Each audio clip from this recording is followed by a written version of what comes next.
Okay, we'll just start off the meeting with the budget. Lisa, you're first. 5-9, okay. Okay, the treasurer's budget, I guess really nothing has changed. I still would like to keep the clerk position open just in case. But Lori Stubbe has been coming in to help us, and she usually works like 2 weeks in December, helps us get our statements out. Travel's the same, service contracts, office supplies, capital outlay, and my dues. Unless you guys have questions. Anything we should be aware of that you think we should be aware of? For the treasurer's department? No. Okay. Unless you can think of something. No, I'm just asking you. You've got a Okay. better idea than probably me. Yeah, and I mean, some of it, you know, like when I'm looking at capital outlay and some of that this year, you know, we bought statements ahead of time. I don't think we need any new computers, but if you, I don't know, if I'm not gonna use it, it'll go back. But I budget the kind of the same. And of course, when we buy statements now, the pre-printed ones, we're usually buying 20,000 at a crack. So that gives us a break. So as far as the treasurer, you're all right then. How about this superintendent of schools? Okay, superintendent of schools is about the same too. I do want to bring up to you guys, and Carrie can fill in and help. Right now, we're doing an annexation. It's Walsh County land. It's going into Cavalier County. It's Edmore School District, so Ramsey County designee superintendent of schools has to do the annexation. I've asked Carrie to help because they don't know how this is all going to go. I don't want to throw it into any legal matter. So we have a hearing on August 7th. Okay. And we're working on that. And of course, it'll take, if it still goes through right now, within the next 2 months, it won't be changed or go to the board until July 1st of next year. I mean, it won't get okayed this year because it's, you know, it's past that. Is it a large tax base? You know, it's about $3,400. Okay. I don't know what, they haven't asked for an exchange, they can ask for an exchange. Going from one school district to another one. Yeah, and of course, Langdon has a smaller mill rate than Edmore does in Walsh. So I really can't see an exchange, but I can't, Yeah. you know, never know what might happen at that hearing. Has this happened very much in the last few years? Not much, huh? No. With this open enrollment, they can go anywhere they want. Exactly. What happened right now is Langdon doesn't want to run the bus those quarters. We're taking like 6 quarters. And of course, these little people, mom works in Langdon, these little people want to go to a bigger school. So yeah, so that hearing is August 7th at 10 o'clock in the morning. You think it'll get worked out, all right? I'm asking a lot of questions, but I mean. So the process really is the hearing, we'll have the hearing, people that are in favor of it get the chance to speak, people that are opposed, blah, blah, blah. Right. The committee votes on it, and then whatever the committee decides, the whole packet goes off to the Bismarck School Department of Public Instruction, and then depending on what happens here, then they may end up at a hearing too. It is hard to say what the results will be. But I think Lisa was going to contact the school districts involved personally as well as the millets and the people. Yeah, So. I think it's only fair that they know. I think they kind of know what's going on, but just, or Not even, really a big item in either district. No. Anything else about the budget? Not really. We still do the joint with the school, the spelling bee and the math count. Besides that, not really. I did talk to DPI today, and, as of last year when they filled out their, forms, Starkweather had 56, Edmore had 48 kids. I did hear that Edmore lost some, but I don't know where we're at now. Okay. Any other questions, Commissioner? I have none. Adam? You're good? No, I'm good. Great. Thank you, Lisa. You're welcome. Thanks, Lisa. Gary? Thank you. So what changed in ours is the increases on the steps for the wages. The inquest, I left that the same to my knowledge. I don't know that it's ever been used, but we keep it in there. It's a statutory requirement, so we just keep funds in there in case we ever end up using it. Travel expenses, I did increase it, but that's really preliminary. I suspect we wouldn't use that amount. There's 2 victim witness conferences and then state's attorney conferences a year, and the plan is that we're just gonna rotate. So one will go one time, one will go the next time, rather than trying to get everybody to everything every year. Office supplies, we went up a little bit with that, just based on the volume of materials that we're using. Library is up substantially, and that is really preliminary, and the reason that that is up is because we are looking at the scenario where all of the material that we need to research the issues that come up in the cases and the case law is all online, and they're big databases. I spoke with a couple of state attorneys in other counties, and they were indicating with the one company, which is this Westlaw, that they're $700 approximately a month. There's another company called LexisNexis, which I believe is less, but I haven't heard back yet with the representative. We haven't touched base. So I just put a number on there, very preliminary. It's something that we need because we get suppression issues, we get sentencing issues that come up, and we can research to the state level, but we can't look at the appellate court level. So that's really where that comes from. We no longer have hard copies of the books because everything for the most part is online. But like I said, that one is really a preliminary number. Capital outlay, Kim is the only one I think that's scheduled to get a computer up there. I increased it though, and that is because of all of the evidence that is now coming off of like cellular phone dumps and varieties of those items, computers. So what's happening is 2 years ago even, we would get a cell phone search warrant and law enforcement would come with a stack of papers that had the extraction, and it was the text messages, the phones, the pictures, things like that. Then it moved up to those thumb drives, which were about $5 to $10 a thumb drive.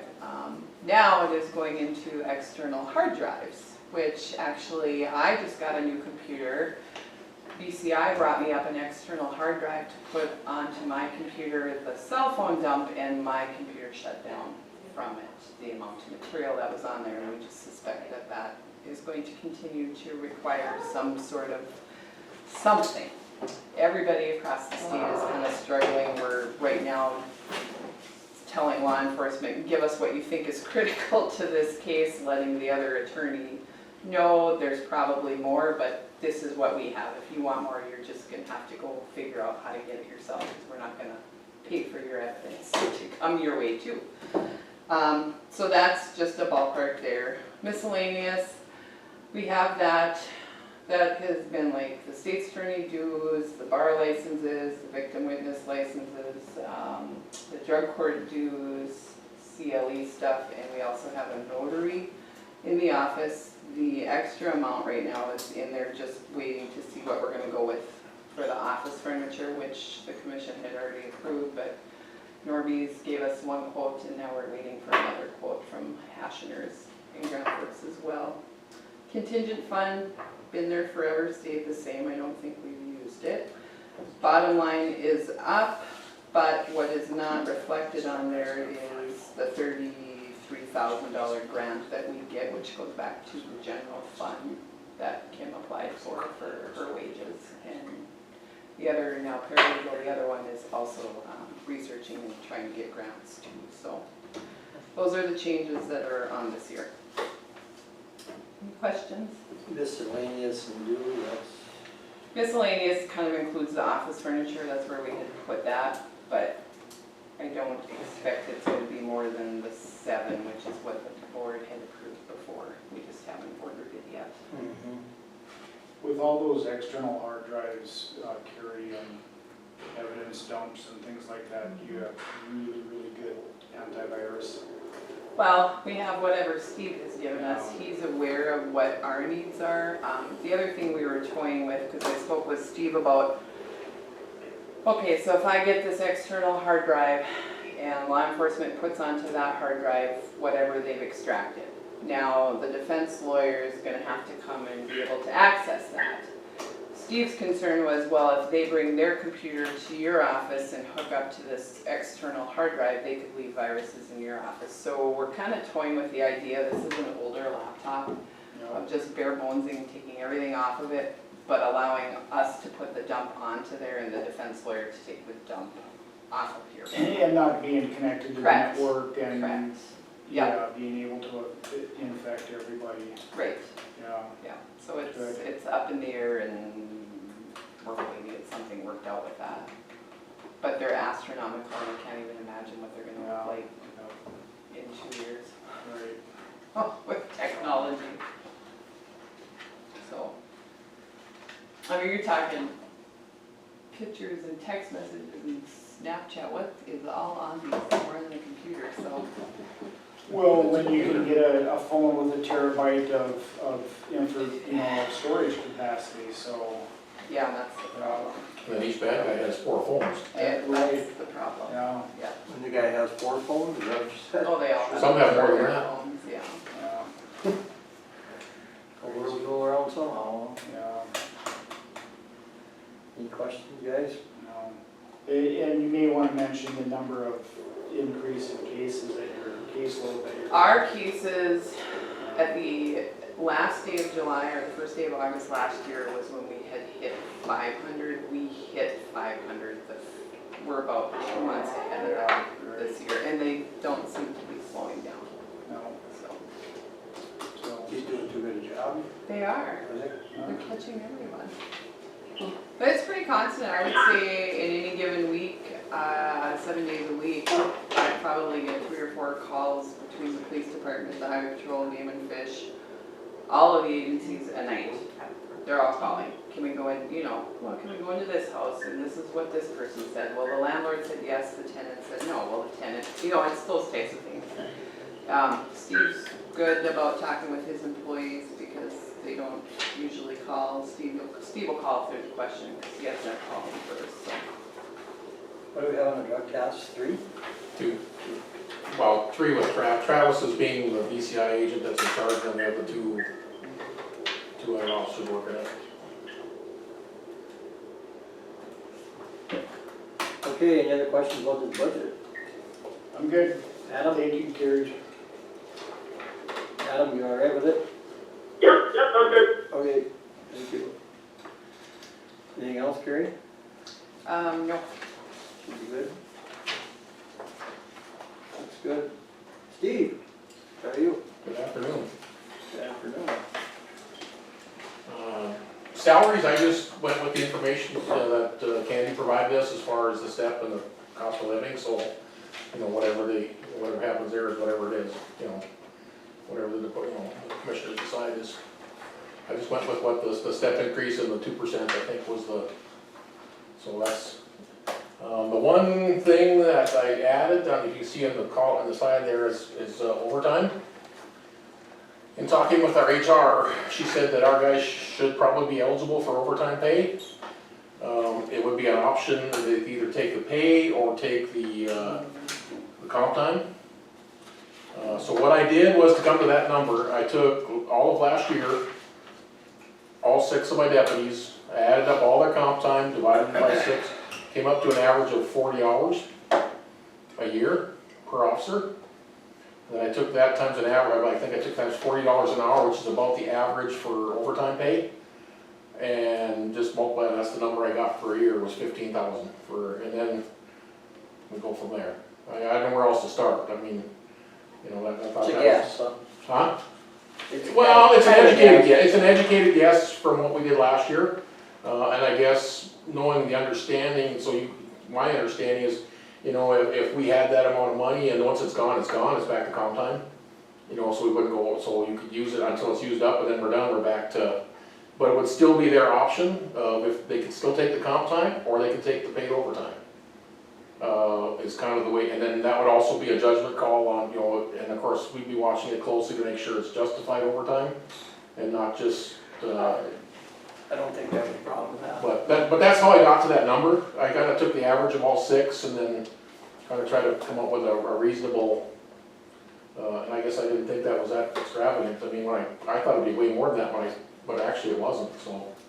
And the overtime's already added into that final number? No, No. I didn't know how to put that, because I don't know if it has to be a special line item, because then once it's at 0, it's at 0. So I didn't know how so I just put it on the side. I did not add it into this 400,000, I don't believe. Or did I? Maybe I did. No, I would probably say no. Maybe I did. Right? Well, it says added overtime. Oh yeah, I did, so it must be added, that must be that 400, because I think the salaries came up like 385, and I just, I made it up, or just made it up to the round number. Sure. But then we'd have to work out, if you decided to do that, we'd have to work out some way to track to make sure we didn't go over that, All right. you know, that amount. Because then once it's gone, you know, it's the way I look at it. That's an option that we have, so it's just something I thought Yeah, that's fine. I'd put in and, Okay, workable. What about the, drug task force, we got up there? we were talking about adding a third, but the other 4 counties did not want to participate, take over that position. We were gonna propose that Ramsey County would take over we're paying for half of one now. We would take over the other half, and then the other 4 counties would pick up the third person. You know, that they would play for that. Yeah, And they all said no. So we're gonna stay at the 2, and Travis said that's more, we're doing fine. He doesn't need any more than what we're given, so at this Travis point. thinks we're all right. No, we need more help, but when the other counties aren't gonna, you know, help, you know, they'd have to add up, you know, they'd have to put in, they're all each paying, What you do? I think they're paying 8,000 a year right now, between Nelson, Towner, Benson, and Cavalier, Per county? yeah. Per county. And that makes up the difference for the 40 that we're paying to take the second half of that. Mhm. But anyway, so Travis says we're good. Insurance is another one that went up, but I just looked at what we spent last year, and we were $7,500 in the minus. So I just added enough up there, because I don't know what changed, but I didn't want to be in the minus. So that's the only reason I increased that one. I was looking at what, you know, came out last year. Rent, I just, everything else pretty much is straight across down to, equipment and supplies went up a little bit, because that's starting to go, you know, I think costing us a little bit more to get. Uniforms are starting to get a little more expensive than what we allot. So I went up, especially with the new vests and all the things that were, you know, they're $1,000, $1,200 a piece. We're starting to have to replace those more often than we have. Vehicle expenses, of course, again, with the cost of gas and maintenance and things, we're not doing bad, but I just don't want to be in the minus side of it, so I went up 10,000 there, I think. Yeah. On vehicle expense, yeah. Yeah, sure, the last one on the first page there. That's our gas, and anything we need to do with the vehicles, you know, tires, oil changes, routine, any maintenance, anything of those. Last year we had the big expense with that one motor blowing up, that was 10 grand right off the, you know, right off the top, and we were a little short last year, but anyway. Capital outlay is where we buy our vehicles through. It's like our new vehicles that we get every year. And that's also the search and rescue building payment included in there. which is 82.5 something, right around there. And then the cost of our new vehicles and refitting them is going up and up and up, like with the technology. What Mike used to charge us at $2,000 a vehicle has now gone to almost $5,000 to switch over. And you went up about 6 on that. You know, well, because we used to get away with using the old cages, and we can't do that anymore, so we gotta buy a new cage, we gotta buy a center console, you know, because with the new vehicles and the airbags and the side bags, you just can't, we can't get away with, we're still reusing everything we possibly can, like the light bars and all that equipment, but like the cages are $800 to $900 a piece, Yeah. so. Just on that capital outlay, on the search and rescue building, are you getting lots of people on volunteering? I think they're back up to 12, and they were down to 6 or 7, now they're back up to 12, and I've had a couple phone calls and handed out some applications, so. Then I also did a coffee time that will be coming out probably this next week or even this week about search and rescue and asking for volunteers if anybody's interested, and so we're still working on it, but they just sent 2 to dive school, 2 new ones, so I think they're doing okay. Steve, do you think the building kind of helps recruit these people? Or? Absolutely, we're using that building for a lot of things, actually. We do a lot of trainings over there. The SWAT team trains in there. We have the big classroom in there. The highway patrol uses it for their drug dogs training, so searching buildings. They'll go hide. So we're trying to utilize it for other activities, just, you know, letting people in, and it's a great building. It is. It's well worth. But to recruit these search and rescue people? I think it does, because you have a really nice brand new building and all our equipment's in there, and they can maintain it and work on it, and they actually do training in there for themselves, and it's fantastic. And I think it's gonna go a long way to recruit, instead of going like the old steam heat plant building, you know, that was kind of a, so I do believe, huh? That's good. Yeah, it's very good.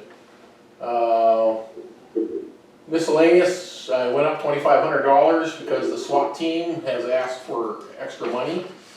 Right now, typically, it's basically, we've just been funding it on our own, out of our current budgets. So if they needed equipment, you know, they'd either come to the chief or myself and say, hey, we need ammo, or we need to buy a shield, or we need to buy the flashbangs or the smoke grenades, which ends up costs quite a bit when you think about it. So we propose we just add a little extra into the budgets, and then we can maybe help out without having this come out of our, hope we make it at the end of the year. I know they're doing the fundraisers and things like that, but it's still, so that was I think that was the last thing I did that was any different from, I didn't total them up because, of course, I know that, so once Candy gets her little red pen out there. No, I wrote it in blue. But no, other than that, that's, you know, we're just trying to kind of keep ahead of the, you know, like our vehicles, you know how vehicles go, they keep inching their way up, and I did get some good news today, though. Good news? Yeah, our new pickup came in, one of them, Great. the one we ordered and canceled and ordered again, and it's $7 higher than the original bid price. $7. $7.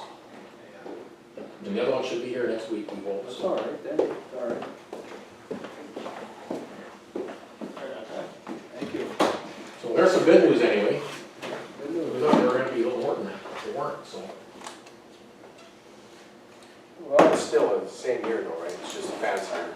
It's the one step up from Yeah. a special service vehicle to a tradesman. they But call it's the it. same year.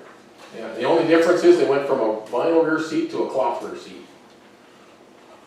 That was the one trade-off we had to give up. That's in case anybody decides to vomit or urinate in the seat. It's easier to clean vinyl than it is cloth, but we can live with it. We can live with it. Seat cover? Seat covers are great ones. Well, you know what, you have a box of, you know, Glad garbage bags in there and you put it on. No, we can get seat covers, we'll get something, we'll figure it, it's not that big of a deal. So the junkyard buy some used seats, huh? Put them No. on. No, we don't wanna put that in these new cars, they're very nice. so. Seat covers, whatever. Seat covers work good, so.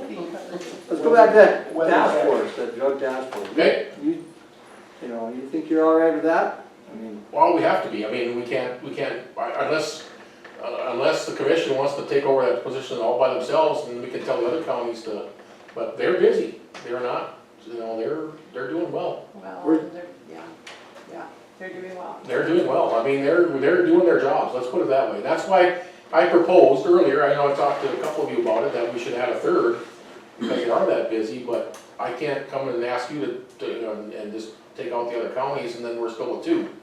You know, if they aren't gonna fund the, how about the city? the city pays for the first full one by themselves. So the one officer we have is paid 100% by the city. So when we first started, it was, they paid 50, we paid 25, and the rest paid the other 25. Well, then when we added the second one, they took 100% of that one, we took 50% of the second one, the other counties took the other 50%.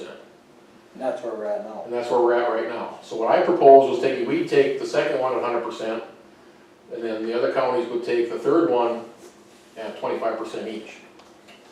And they all said no, according to Travis, so. Kind of frustrating, but Is there any help from the state there that we could get? no. We've tried that. That's why we ended up doing this the way we are doing. Because we talked to Jerry Kemet when he was the director of BCI. We talked to Bill Brewer. We thought we had it in with Jerry Kemet because his brother was the chief here. He said, no, all our task forces are going out to all the ones we currently have, and you guys don't need one up there, which we disagreed with. So we started our own. That's how this all came Okay, who's about. in that office now then? Now it's Lonnie Grabowska. But see, they've earmarked all their money that they get for all their, like the Grand Forks Task Force, the Fargo Task, Bismarck, Minot, the ones that are established. So there is no extra, but we do get some grant money. We've gotten grant money from the lottery money for a vehicle. Usually we get a new vehicle a year through the grant, and then we get some equipment and like buy money. You know, they have to have buy money. So they typically we work that through the grants. And then we're also using the asset forfeiture monies. But now that's the new change that we're gonna have to discuss at some point in the future with the new law that came out. Cause it's all being, you know, they're gonna have to start proportioning it out to the counties. And then it goes into a specific fund, and then anybody in the county can come petition the commission to use that money. Or not petition, but apply. Like an organization? Like the 4-H department could come and say, hey, we'd like some money to do this, we want $3,000. Well, then you could opt to take it out of that asset forfeiture fund. And we would have typically, this all came out of that guy had the problem with the asset forfeiture stuff that happened in Bismarck.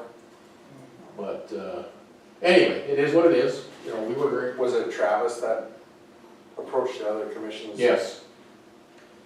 And I told him I'd go with him, but I'm just wondering, maybe it warrants one more round to the commissions. I think it'd be well worth it. you know, cause that, we basically, it would up ours, it would increase our portion, we're at 40,000 now, it would increase it to about 60, maybe 60 or 70.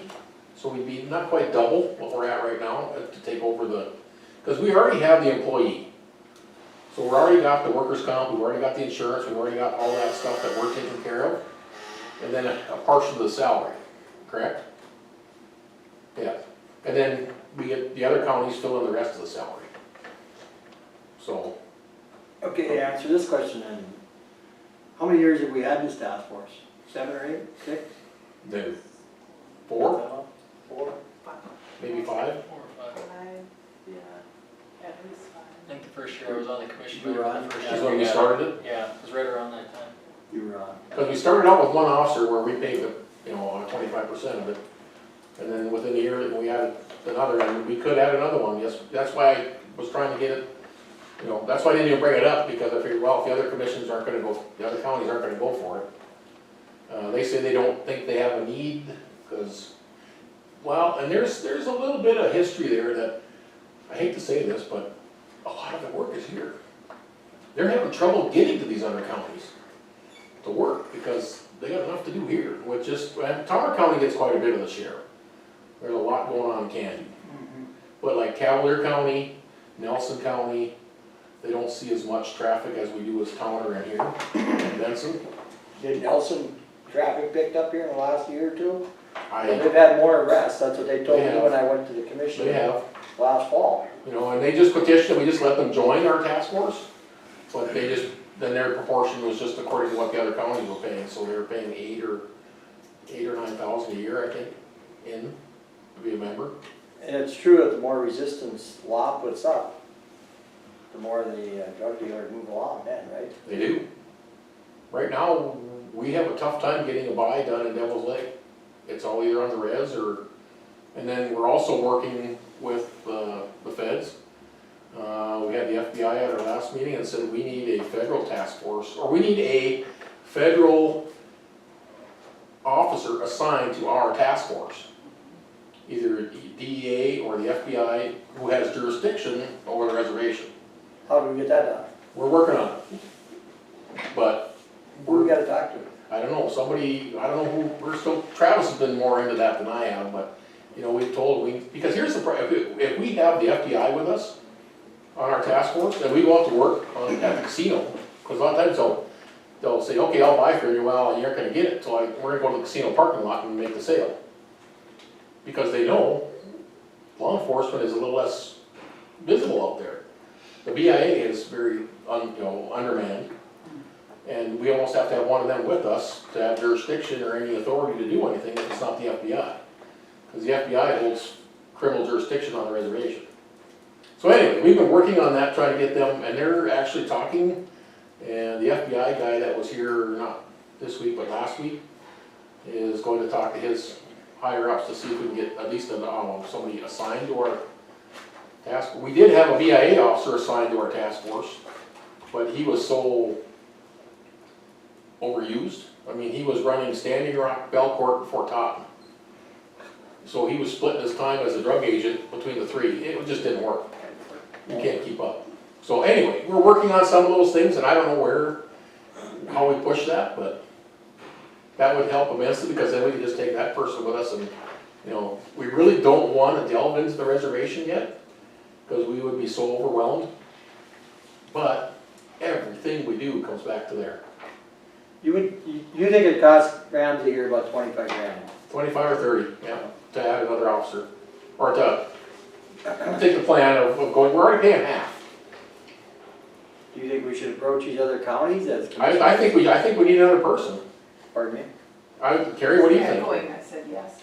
I think we should, honestly. And if it's 60 or 70,000 at the cost for an officer, because we were able to pick up the equipment, like the car and the radios and some of that, we can get that, we have that availability to get that with some of that money.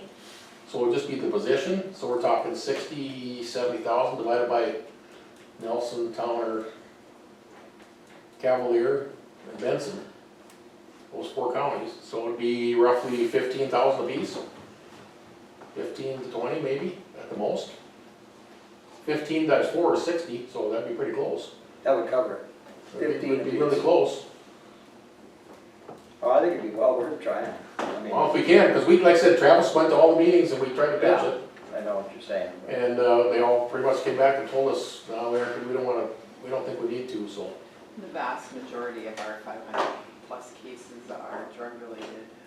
Exactly. They certainly are within the city of Devil's Lake, Bundles, Starkweather, they're all over the Starkweather, place in the county. We had a huge The one, well, you know, buys Starkweather go happened. on all over in the county. It is not just south, north. It is not just, so we are busy here too. And the city of Devil's Lake is very busy with what just going on in town that comes up to the office, so. Exactly.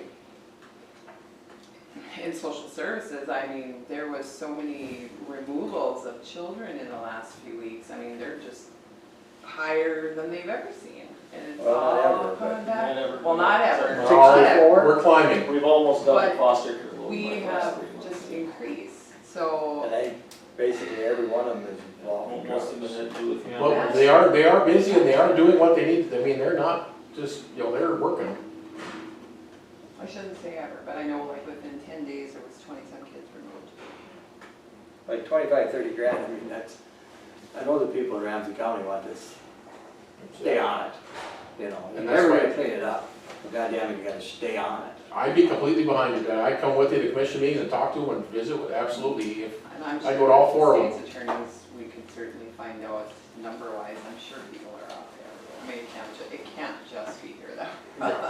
no, Devil's Lake has enough of our problem, but you alone. But we do get a lot from, you know, they kinda coexist, you know, so, yeah, we got enough to do in Ramsey County alone. Look at the mess in Starkweather a month or two ago. You know, It's that not was very just a comedy of errors of why that whole situation. I mean, we went up there to do a search for a wallet, for gosh sakes. And we found drugs, and then they narked out this guy, well, we got the one guy, well, then we went up there to do a probation search and got the other gal. And then she gave up some more, well, then we went up on a stolen vehicle and got some more. None of them related to any of them. You see what I mean? But then all of a sudden Starkweather is the meth capital of the United, you know, that's what the city of Starkweather thought.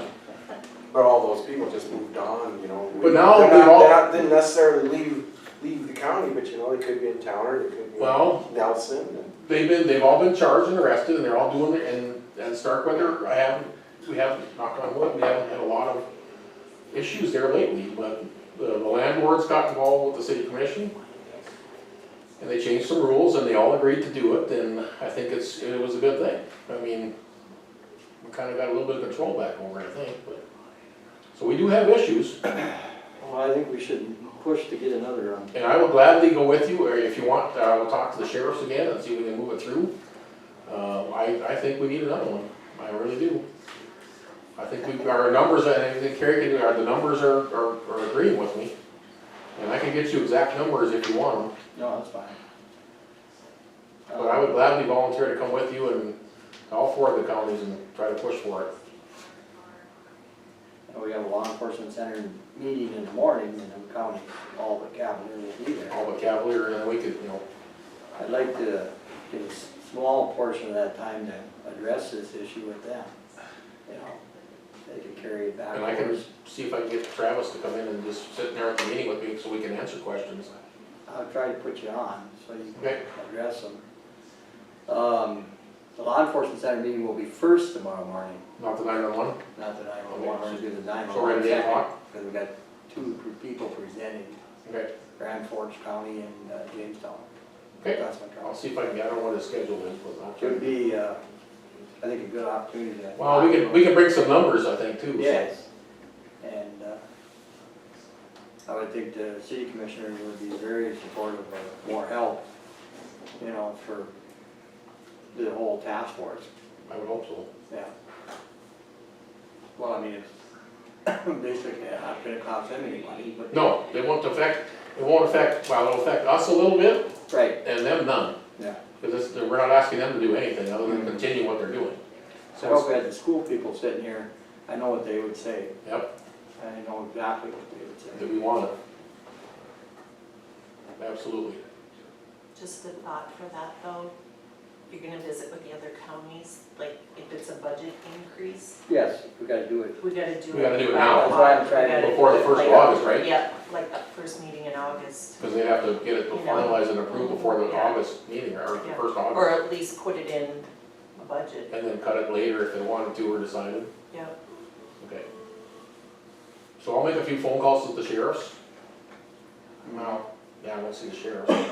And then if we can contact their state's attorneys, that would be whether an email or, and if they have any questions, please give them my phone number. I will visit with them, I'll explain things, I'll even drive over and see them if they want to try and help answer questions. I'll try to get you on the agenda in the morning Okay, and have Travis there too. Don't Okay. forget, Mark. No. Right, do it right. Shortly into the meeting, okay, we'll try to get there right away then. other people are Okay, coming to present, so. Depends on Travis's schedule, but. You think 25? Well, starting salary for an officer is generally about 40,000. I think we started my last deputy at 37 or 38, right in that neck of the woods. So you add in the workers' comp and the healthcare, and, because one of the counties is gonna have to take that employee just like we did. So it's either gonna have to be Benson County or Nelson County, it's gonna have to say, to run the salaries through. You see, like kind of we did with this one, we have the employee, but they pay for their salary. So we'd have to get one county to step up, and I think I could talk to Laura and maybe Benson, because they'd probably benefit the most from the next person. Okay, Cavalier's gonna be the tough one, I think. they won't be there tomorrow, so. No, but I mean, they're the ones that have, well, I don't know if we wanna pull out, or, you know, so they've been kinda on the fence. They would? I don't know. You have some communication with Cavalier, don't you? I can talk to them. Yeah. And I can talk to Greg and Greg Zeiss, or Greg Fetch and see what they said the last time we approached it, because we approached it a couple months ago, trying to lay the groundwork for when this was coming. All right. Got some Okay, work to do. we'll go into Steve Bowl. You here? He's on the hallway. Well, there is. Page 8 and 15, huh? You need me here anymore, or you want me to come back for Rob's? Yes. I saw it on there, so, Okay, that would work. okay. Go ahead, Steve. Okay, I guess with the GIS budget, left everything the same, just with the recommended increase in salary.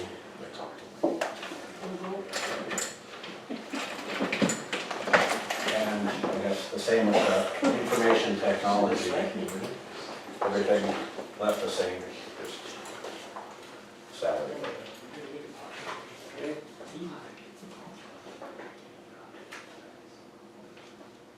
Yes, the one thing with the IT, I've been working with Carrie a little bit to look into upgrading our email, at least for her office. And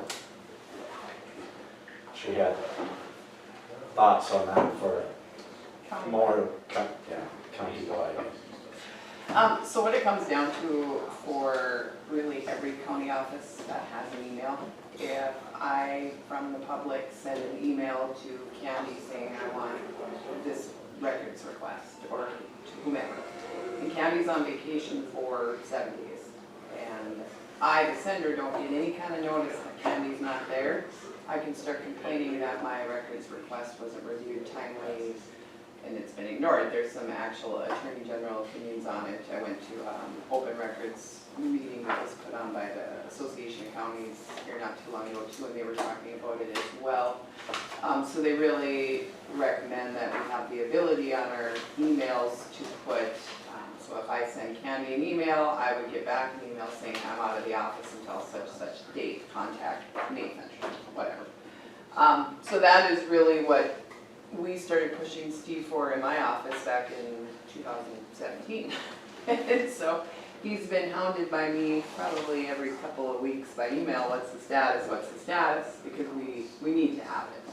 Same thing for us as the attorneys. It's everybody that's a government employee needs, if you have an email, you have to have the ability to let your people know why you're not answering the email.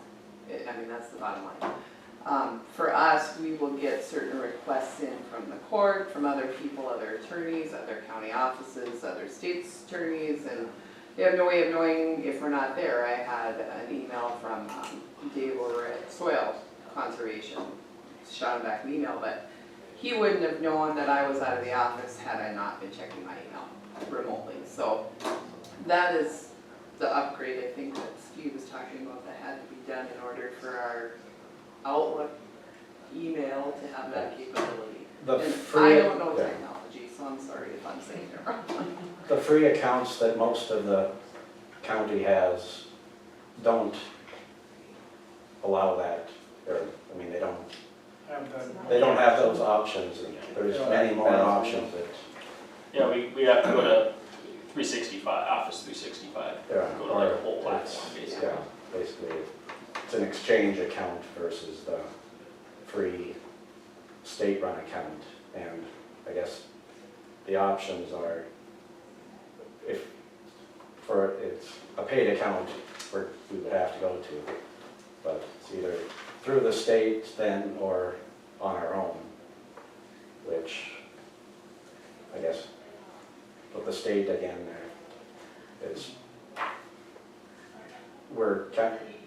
we don't really have much control over, I mean, we can set the out of office things, but there's more in-depth things that you can do.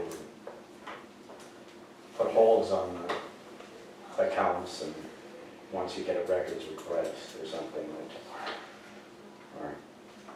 and any other options. So that's, So we have that taken care of then? Is that worked in the budget then, or?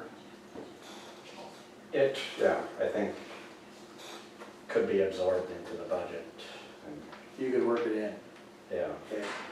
Did you send the email you sent to me with the cost comparisons to everyone? Yeah, it's, I guess, it's basically $100 per user per year. Yeah. Per email address? or Per email, yeah. Okay. Or, well, like, you could How have many do more, we have, roughly? 16 in the courthouse, and then if we expand beyond that, commissioners, and highway, sheriff's office, and it's anybody else, it can grow. People don't pick up the phone and call and see if they're sick or dying or long or got married or. No. They don't ask? No. Everybody agrees, Nope. That's interesting. Really interesting. Okay. The main, Brenda stays a little I was like, I can feel the vibe going into this. I was like, You guys are almost supposed to be back up. Everybody There operates- still are phone numbers. I have one that's attached to a line in my wall at home. I'm not even sure my phone is there. so. Everybody operates a little differently. I guess the main difference, if we would do it ourselves or go through the state, is if we did it ourselves, we'd need new email addresses. Oh, really? So we wanna go through the state then? If you want to keep the email addresses, ND.gov, no. well, it would be Ramsey County ND.gov. Oh, really? Yeah, Yeah, we could buy that domain, Okay, so. but it's, it still has to, it's gonna change every. yeah, well, if you buy the domain, you have to buy the domain, then you would transition the website as well as all the emails to the domain, that's only $400 a year to do that. The whole thing. For that portion of it, yes. But then the email addresses would change though. So like my email right now is alifon@nd.gov, it would be alifon@ramseycounty.nd.gov. So you would have the problem of people that have your email, you'd have to fill them in that the email is changing and that kind of thing, obviously. But that wouldn't be a big problem, would it? Yeah, I mean, if you got a lot of people out there, know your email, you could shoot out a mass email to everybody, but they would have to. You're always Pay gonna have- attention. Yeah, pay attention. And you're always gonna have, you're always gonna have people that miss that you change your email. It's like changing your phone number, I suppose, People will be calling the same phone number they called for years and trying to get hold of you and they can't find you. They're calling somebody else now. So which way you wanna do it, Steve? I mean, you probably email as much or more as can do. I mean, do you guys have an inclination, would you rather stay with nd.gov or go to, Well, I always like easier because I came from ndcourts.gov to nd.gov and it took a year and a half to get, I think, most of my emails coming to the correct email. I don't know if there's a cost difference or if there's upgrade difference or if it's more beneficial to stay with the state or to do our own, but I don't know, I think probably the state, maybe, I don't know. Yeah, the state has And they been, can't keep us at nd.gov, the state?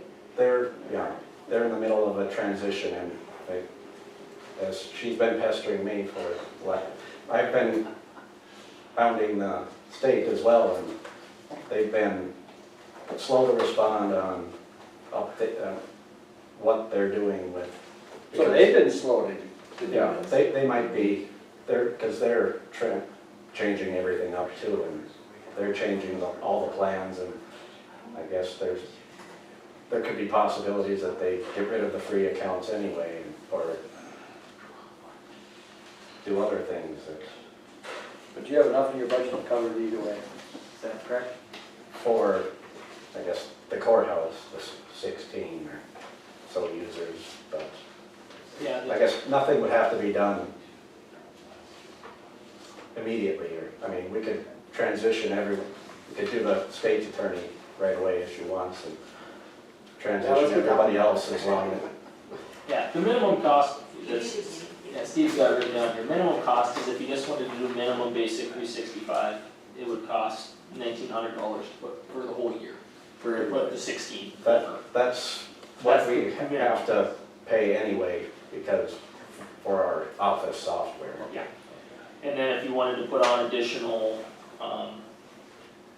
like firewall type protection and things like that, which isn't necessarily a bad idea. Today's day and age, everybody's trying to get in and steal information as much as they can, then it would cost a little more. The highest, with all of the additional filters, viruses, phishing, malware, and going to the premium, so it's a little bit better setup in terms of how you run it, would be like $3,400 for the whole year for all software. So it's not like it's a huge We could cover that. burden, we can find it in the budget, I'm sure. Okay. Yeah. We're good. Any other questions? Thank you, Steve. Thank you, Steve. John Nord out there? Let's use it.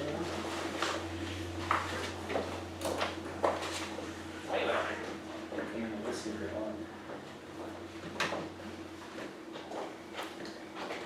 John, How are you guys? pretty fair. Good, good. Cool in here. Ah, pretty nice. Yeah. I have a quick budget item, just about get you guys back on track on your time schedule here. Sounds good.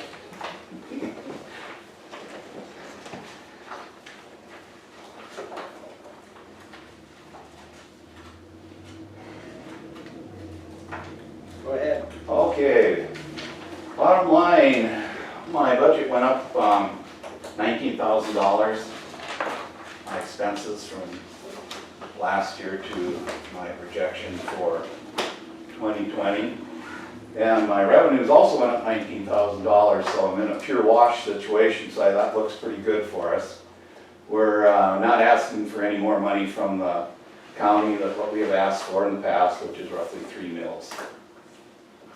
So, and most of the adjustment dollars in expenses were in wages and health insurance and all those other things, so pretty much that. A little bit on equipment maintenance, $5,000, but other than that, it's pretty solid budget. Compared to what this year's budget is doing, we're at about 45% of what our projected expenses were, so we're doing good halfway through the year, so no complaints yet, but you know, you have a big major breakdown and that changes in a heck of a hurry, That sounds good. so. That is very workable. Yeah, it's been going pretty good. Our boardings, you know, they continue to just slow grow, but they're going in the right direction, so that's good. As of end of June, so half a year, we were 8 boardings below a year ago, so I'm pretty happy with that. I don't know what the hell goes on in January, February, and March. You'd think everybody would want to leave the country, but July is our big month. I guess they want to go where it's hotter, so. Do you get a lot out of Camp Grafton at that time? We've been getting quite a few. That's, you know, that's a hard one to figure out because it depends on what region they're coming from. And then their state makes all the arrangements. So if they're coming from Pennsylvania, they're gonna fly Delta. You know, it's just easier that way.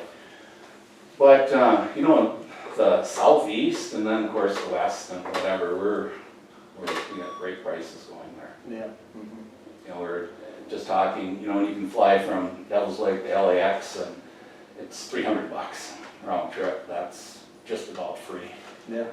You know, if you can pick the right dates and whatever. And we don't have any projects going on this year. We're going to do a little crack sealing on our runways and taxiways, but other than that's about it. And next year we'll have a ramp project, but that's not in there, so.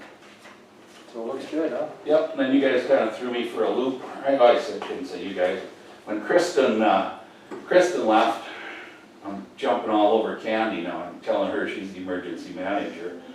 I have my triennial exercise, which every 3 years we have full scale. We have like, I think it's like 15 or 16 different departments from Devil's Lake, you know, that are involved in our emergency exercise. And the emergency manager plays a major role in it. So I guess When do you have this? August 7th. We're gonna have to do some. But Candy's gonna look really good out I got there my with her. fixation that day. So do I. We'll get through it. I just need to come up with some evaluators, and probably I'll lean a little bit on Dakota all over in Benson County or something like that to help out, or give Kristen a call. I'm sure she wouldn't mind helping me out a little bit and give me some phone numbers and Sure. so. Oh, it works good, huh? Well, we have to. FAA requires it. They do. Yes. He's got my number. Oh, yes, I do. Should come on now, you know. So, any questions? No questions? Thank you, John. All right. Thanks, Sean. Thank you, Tom, take care. Yeah. There you go. Susie, out Getting there? right back on schedule. Susie there? Got Susie there. Yep, see you later. Yeah. Thank you. Go ahead, Susie. Alright, you guys ready? Yep. So, really nothing has changed, as far as the budget goes. Yeah, There it is. What page is it? 2 after But 18. it's like, yeah, there's a whole bunch of lists, it's page 18, sorry. Oh, it's Is in it in your, my yeah, stack? it's in your, Is it my stack of yeah, pages? because you took your book. Sorry. Oh, I was gonna say go. Yeah, we're good. nothing has really changed as far as the budget goes.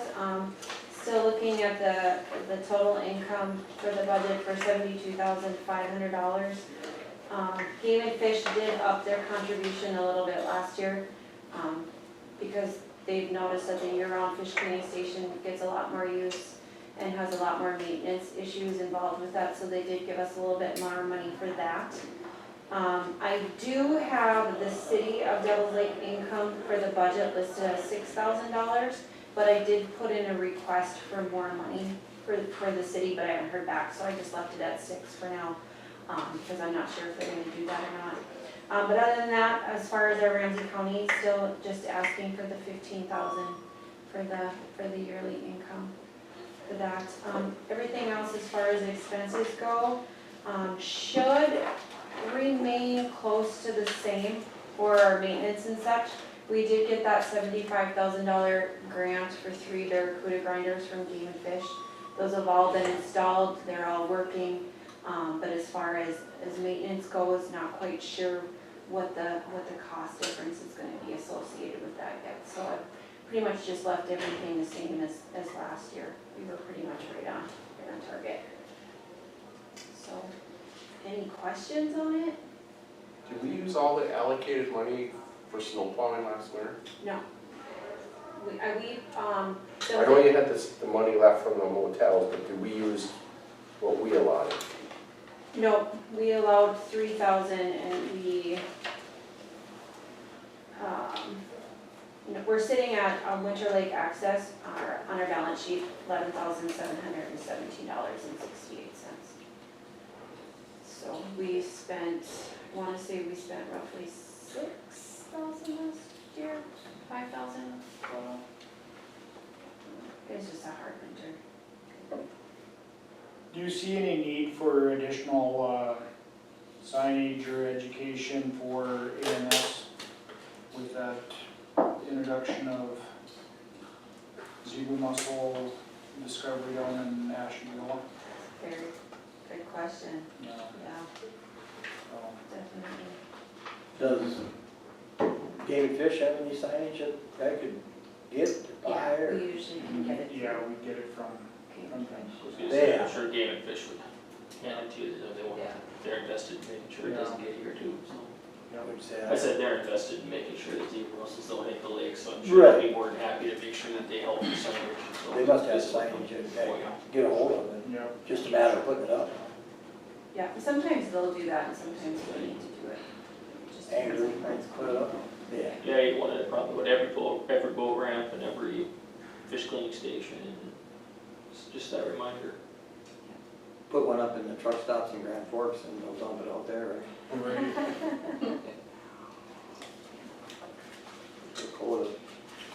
there any benefit to including more dollars for snow removal? I mean, so we can, I mean, or, I know that's always the question, I mean, should we be trying to provide better lake access in the wintertime? And this is just my personal opinion, I mean, I know there's a difference whoever you talk to. I would absolutely love to have better access in the winter, because it would just drive our tourism up.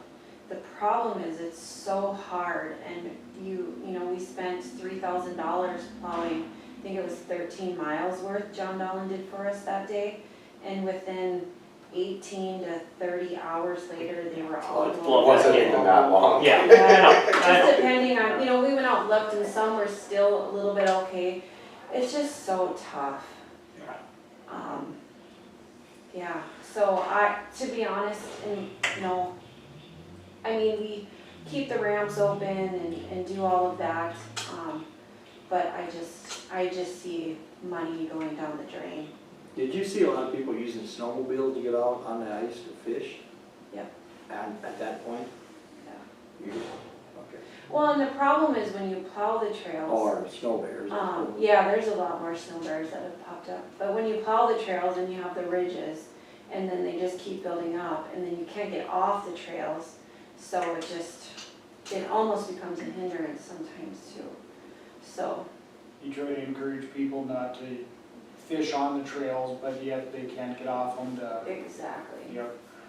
Yeah. So, Yeah, same as the summertime, you know, the park board just built this really nice beach on Lakewood, but yet they still insist on swimming on the boat ramp, so. What do you do? Yeah, so, yeah. So like I said, we've got the $11,000 that's sitting in there right now for winter access. And I have put, it hasn't been approved yet through my budget, but I put in to put 5,000 towards lake access. We haven't decided if that'll go in winter or in the summer. So, Okay. hard to say. Any other questions, Susan? thank you. Yeah, Thank you very much. you bet, thank you. At the library, you there?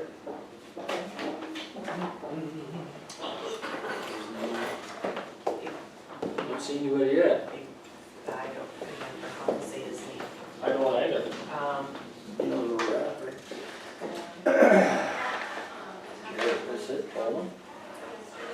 Nope, that was the old, oh, here, Ignacio. Not, Ignacio Mendez? Mendez. Just Mendez. Yeah, I didn't wanna, Okay. I didn't wanna bash his name. Mr. Mendez. Yo, dude. Yeah. Oh,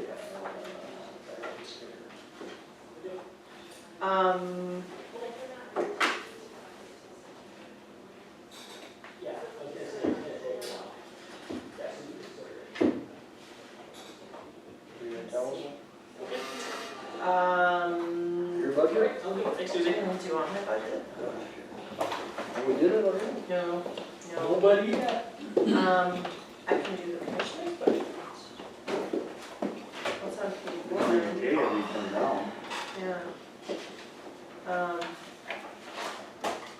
Call him up and let's get him on.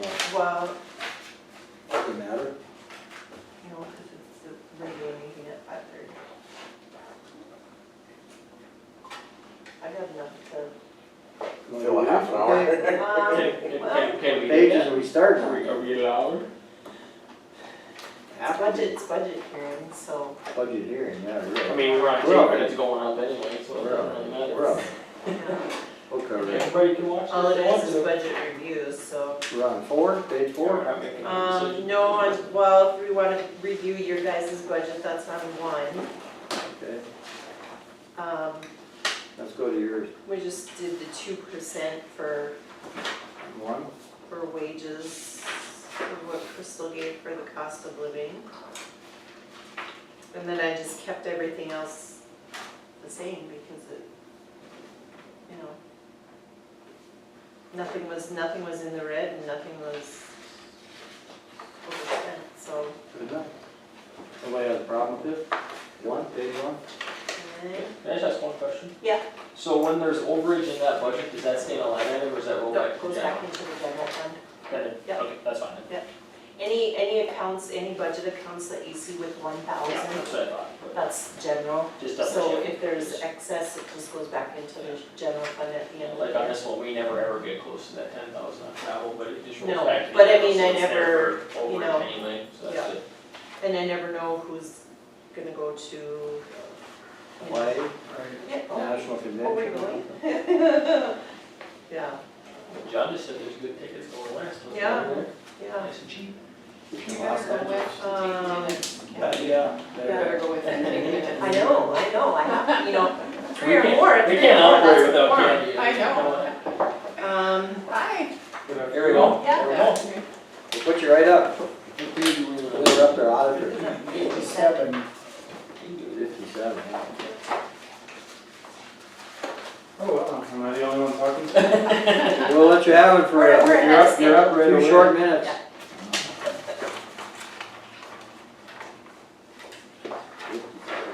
This is so, wow, bit of a pressure there. Pardon me? Because if I'm the only one, then wow, bit of a pressure there. Go ahead, you're up. Okay. Well, as you all know, my name is Ignacio Mendez, the Library Director. I hope you're having a good afternoon, and I'm here to talk to you about the 2020 budget. We made some revisions from the original copy which Jared had submitted. The total budget would be $110,826 instead of the one that Jared proposed, which would be for $92,000. The change that we made were for the following reasons. First of all, we would like to hire Amy Berg as a permanent assistant director, which would be for $38,000 with no health insurance. That makes our permanent salaries go from $45,000 to $83,000, and our temporary salaries from $68,743 to $50,647.02. No, wait, the 2 cents was a typo by me. I apologize. Our technology budget would increase from $4,000 to $7,000 to account for biblioteca maintenance fees and T-Mobile hotspot fees. And we also want to hire janitorial services, which in building maintenance would increase it from $2,000 to a total of $10,400. And the reason for all these following changes is the following. Based on June's report, the overall population is 4,463 people with an average of 146 people per day. As you can imagine, that's a high volume of people.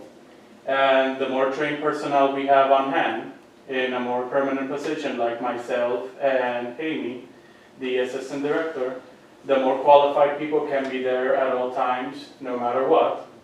Therefore, letting us deal with the high volume of people in a more consistent and professional way. Let's see. The average, adding to that, the average number of programs held is 17 with an attendance of 269. Sometimes, for example, the children's librarian or activity needs like an extra helping hand, and that would allow us to contribute to those activities, of course.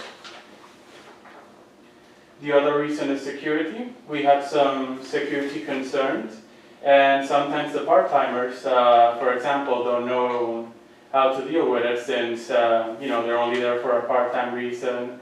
They can either be there for a long, peaceful shift, while 2 permanent employees, have seen all kinds of days, either be them tranquil or unquiet, and are therefore always at hand to deal with a crisis like that, should it happen. Easier staff training. The nature of the jobs, as you know, is a temporary one for everyone except the library director, but with a permanent position for the assistant director, staff training for new incomers would be easier, which is definitely useful since they're in a constant flux, all those temporary jobs, then, you know, you constantly have to retrain new people all the time. And with two permanent persons, you have the added expertise that both of them would bring, and the capacity to shift depending on who can train this person while handling their overall duties. It allows us more flexibility, really. And more available customer service, that goes without saying. More assistance to their activities, I said that. A more coordinated staff evaluation for every employee, allowing us to deal with, for example, an employee's problematic quirks that need to be addressed. And let's see. And overall, just give them like proper evaluation if they need to improve certain areas, or if they're doing something that's overall just good. So that would definitely help. And in case of sickness or vacation, there will always be a fully trained permanent person working the hours and supervising. Let's say I'm sick or Amy is in vacation. One of us can fill for the other, thanks to the fact that it would now be a permanent position. And let's see. And like I said previously, we would also keep the position from being in a constant hiring flux of retraining, not training, training, and all. And, you know, in case you need to train someone new, both persons would be available no matter what the other is doing, or is there something else that needs to be done, you know. And let's see. And the higher budget for the janitorial services is also required, since, as you probably know, me and the staff sometimes have to take care of it ourselves, you know. Sometimes I clean the bathroom myself on Tuesday, but sometimes they need like another follow-up clean on the weekend, but due to our duties, we sometimes are unable to do so, or we have to leave it like for a Saturday. And we would actually like to have a permanent janitorial service to help with that work, since we have to keep the windows clean, the bathroom cleans, the water fountains clean, the floors vacuum, the floors clean, and, you know, the shelves dust, of course. Let's see. And the technology increases to cover the biblioteca support and maintenance fees. Apparently, and me and Amy were talking about this. Apparently, Jared did not knew that Biblioteca, which is a system that lets us keep track of who's entering the library, check out books, check in books. It requires like an annual update of software and equipment. So that's where we're increasing the budget for the technology. And also, apparently, the budget wasn't covering the T-Mobile hotspots, which is easily one of our most requested items in the library menu, as so to speak. And basically, the additional money would be to cover not only the biblioteca maintenance fee, but also the T-Mobile hotspots. And yes, those would be my reasons. Okay, questions for Mr. Mendez? What's the technology dollars going from 4,000 to what's it going up to? To 7,000. 7,000. I missed that one. I was trying to find the light on here right now.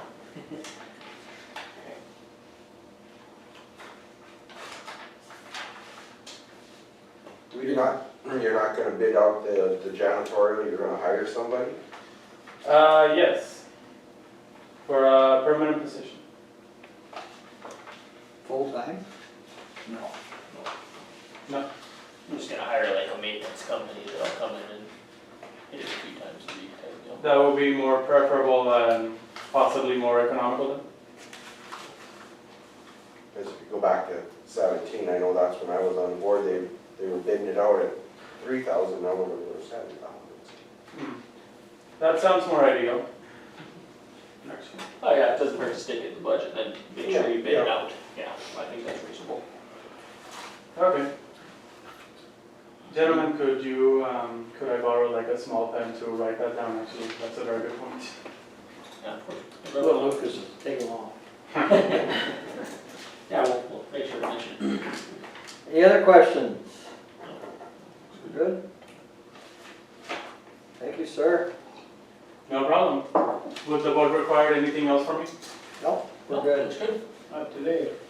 Thank you. Thank you. No problem. I'm happy to help, and if you have any further questions, feel free to reach me at my office. Thank you. Will do. I hope you have a nice day and a nice week.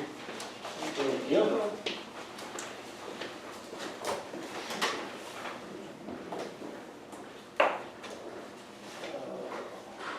What are we at? We're back to see if Candy can do it in 15 Go ahead. minutes. Oh, yeah. Oh, yeah?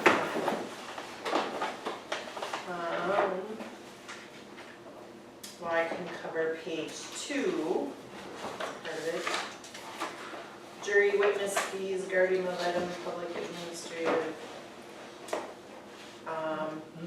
The jury witness fees it shows that we were in negative, which was due to the jury Analysis. trial that had to be paid out, but we got reimbursed back. So it's actually, it's not, I mean, I don't know, I think 5 is plenty. Yeah, in a typical. Yeah, yeah. So I just, increase the, like, public the attendant care stuff. I know that they have an advertisement, or they're going to advertise for, gonna be part, they're going to put part of the attendant care coordinator in with one of their, so that it's somebody in-house now. Oh, and social services. That's our We've goal. done that in the past, I mean, but it worked. Yeah, I think we lost that individual.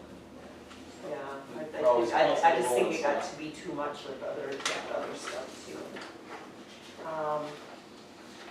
Let me see. If we go to the next page, Crystal, or actually it's Steve and Crystal have discovered that she thought she was gonna get a certain computer. No, she's not. So there needs to be money added to her budget for a computer. In this miscellaneous or office supplies? Yeah. What do you want to put in there then? He figured like 1,500.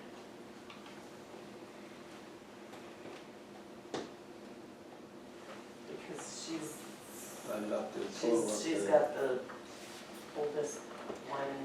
Yeah, she's not 38, really. right? It's kind of a makeshift, throw it together. You want to shove the total up to 38.9, is that what you're doing? Okay.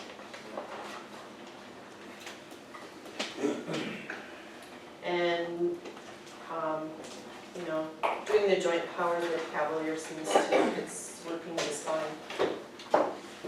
It's We working do good? the joint powers with it, yeah, yep. And every quarter, we send a bill and pay it, Oh, good. so, Yeah, I've been visiting with them, they're happy. yep. Okay, let me go to my We have budget. 4? Yeah, my budget. We had a discussion, myself, Lisa, about increases with all of the stuff changing and happening with social services. Oh, yeah. It's gonna add to, We don't know how much it's gonna add yet, though. We won't know that till well, quite a ways down the road, right, Adam? Sounded that way. no. We might So, not know till December. yeah. You know, so we looked at it as what we've been told, like roughly adding 40 more employees. Well, yeah, I don't know how tell you. I know. What do you I know. think, Adam? I don't know, we should say 40 or, if we just, if it's Benson, it's what, 15, 16? 14. 14? Yeah, Okay. yeah.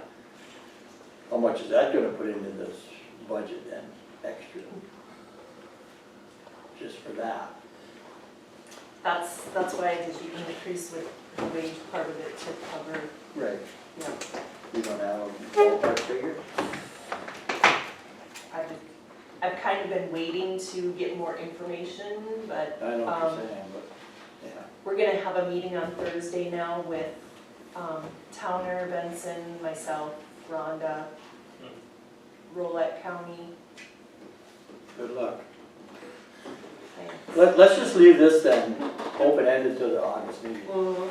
and then we'll have to address it before we Yeah, approve it then. What do you think, Adam? yeah, Well, I think that's reasonable, plus, I mean, like we're always doing, we shoot the high end, we Yeah. bounce back off if we need to. Yeah, we'll have a better idea after your Thursday meeting, is Yeah. that what you're telling us? yeah, well, and if they know more from even the state level of when a decision or what Well, yeah. they need to, And we had this discussion at the Figure it meeting out. last night in terms of how, you know, obviously how do you budget when you have no clue what Yep. the zone is gonna be? Yep. And it's basically delineated in the century code that it gives you till what, the 16th of December. yeah, I mean, basically, they're basically saying, don't worry about budgeting because the state's paying for it. Well, yes and no. To a point, because there are obviously indirect costs, and then there's the cost allocation back for the indirect costs, but the host county, which preferably, you know, this one would be us, is going to take on some additional indirect costs compared to the other counties, whether it's through state's attorney's work or anything. And the indirect cost formula is changing a little bit too, so they're delineating so that every county does indirect costs the same, and they haven't in the past. And it's, I think we're just gonna have to shoot in the dark for right now. Yeah. And I don't think it mattered who we asked at the state level. no, Or local, I mean, it's up in the air. yeah, shoot in the dark for now, and then if we have to buffer it out of the general, if there's indirect costs that are higher, that's just what we're gonna have to do it. And so otherwise, I don't know how we go about doing it. I think and we- then kind of like to, so that we know, like, set up its own line item, so that, I think you should plan on that. you know, just. Definitely plan on just, that, because there's gonna be another county involved, that's all, Yeah. for sure. You know. Benson's gonna No, be we there got for one. sure. Just so that we can just go to one spot instead of, you know, having to Right. look through all of social service stuff to. So you're saying you wanna put a line item under your, like, auditor's budget? No, just, I could make them, like, their own separate, like, indirect cost line item, just in Get their the whole general page, fund, huh? yeah. Get their whole page. Makes Okay, sense. well, that's pretty reasonable too, because Yeah, assuming we're the host county too, there's going to be dollars that roll back on the indirect costs, and then as a zone, they're gonna have to determine how the indirect costs get split out per county then too. So we're gonna be acting as kind of the middle person to Yeah. kind of split everything out where it needs to go. So Like we it'd be said. nice if we could keep it clean and it's not buried Yeah. someplace, so we know what's going on. Yeah. in this law, it says they've got till the 16th of December. I'm I sure, think that's what it was, Yeah. yeah. To finalize the budget, so. We'll But have you know, to December's play it Christmas. by ear. I think, my inclination would be, we're probably gonna get it figured out in the next Oh, I think so. couple months, I would guess the state's gonna put a push on it, you can figure it out. Who'd you say the meeting was with? Rolette County and Rolette, Towner, Benson, like the auditors. no state people? No, just the auditors. Good luck. And Rhonda. You'll be looking at each other, you won't know what to think, so Yeah. I would postpone the meeting until the Nice. state decides. So that kinda sounded like last Yeah. night. What are we talking about here? Yeah, It's quite a ways in the air, I think. but we can, Anything else then? nope, we can go back, we can go back to that at the August meeting.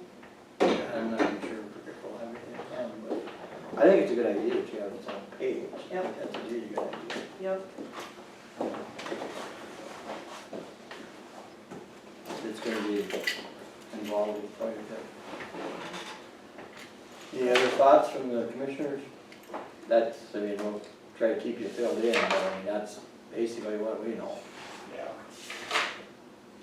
It's It's a guessing game. Yeah, I because guess every time- we could fill in a little more Yeah. secrets. Yeah, go ahead. You know, like we talked about in meetings past, we were kind of ready to go with Benson County, we had the zone all set up, we had hammered out everything, we were pretty comfortable with where we were at, thought it was gonna work pretty well. And then after that meeting in June, there were 20 zones, by law there can only be 19, Rolette County's sitting out there without anybody to partner with. And the state has talked to Rolette County, Rolette, I always say wrong. But they went up and visited with them, and essentially, you could watch the meeting, it was on Facebook Live. But the state made the, I don't know what the word would be, but they said, basically the suggestion that they should talk to us first before we go anywhere. So, and they're not going to approve any zones until it gets straightened out. So, we have to figure out where they're gonna be, and then go from there. It's gonna take some time to get straightened out, so. We'll kind of see where it goes, and I can't remember the bill number, but essentially it says that how it was supposed to work was the county commissions were supposed to have the final say, but it's delineated in the language of the bill that the state can overrule the county commissions to put its own together. Yeah, so that's where we're at. So, I think there's gonna be a meeting set up with the commissioners, at some point. full commission. Basically, we're waiting to see if they reach out to us or if they decide to reach out to Botno or whomever it would be, and we'll see where they go, and then we'll have to work from there. Yeah, like Adams and Bottom didn't play. Yeah, those are What is it, Bottom County and? Bottom here, so we'll see who they're more comfortable working with or who they want to talk with, and then we'll have to just kind of go from there, I guess. We'll keep you informed. So it's up in there. Yeah, it's up in the air. What do we know? Okay, we're gonna take a short break. Do you need a break or you want? Okay, we'll call the Ramsey County meeting to order. We'll have a pledge of allegiance. Allegiance to the flag of the United States of America and to the republic for which it stands, one nation, under God, indivisible, with liberty and justice for all.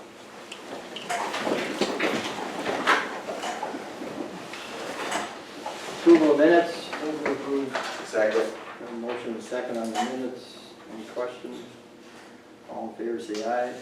Aye. All opposed, motion carried. I'll make a motion to approve the agenda with the amendment of putting in consideration of the alcohol, or alcohol, Beer and liquor license. beer and liquor license, thank you, Yeah, for Wally's. And put that in right after, first thing you do. first thing there. Yep. Okay, have Second. a second. All in favor, say aye. Aye. All opposed, motion carries. Okay, we have a lease agreement here Yes. for,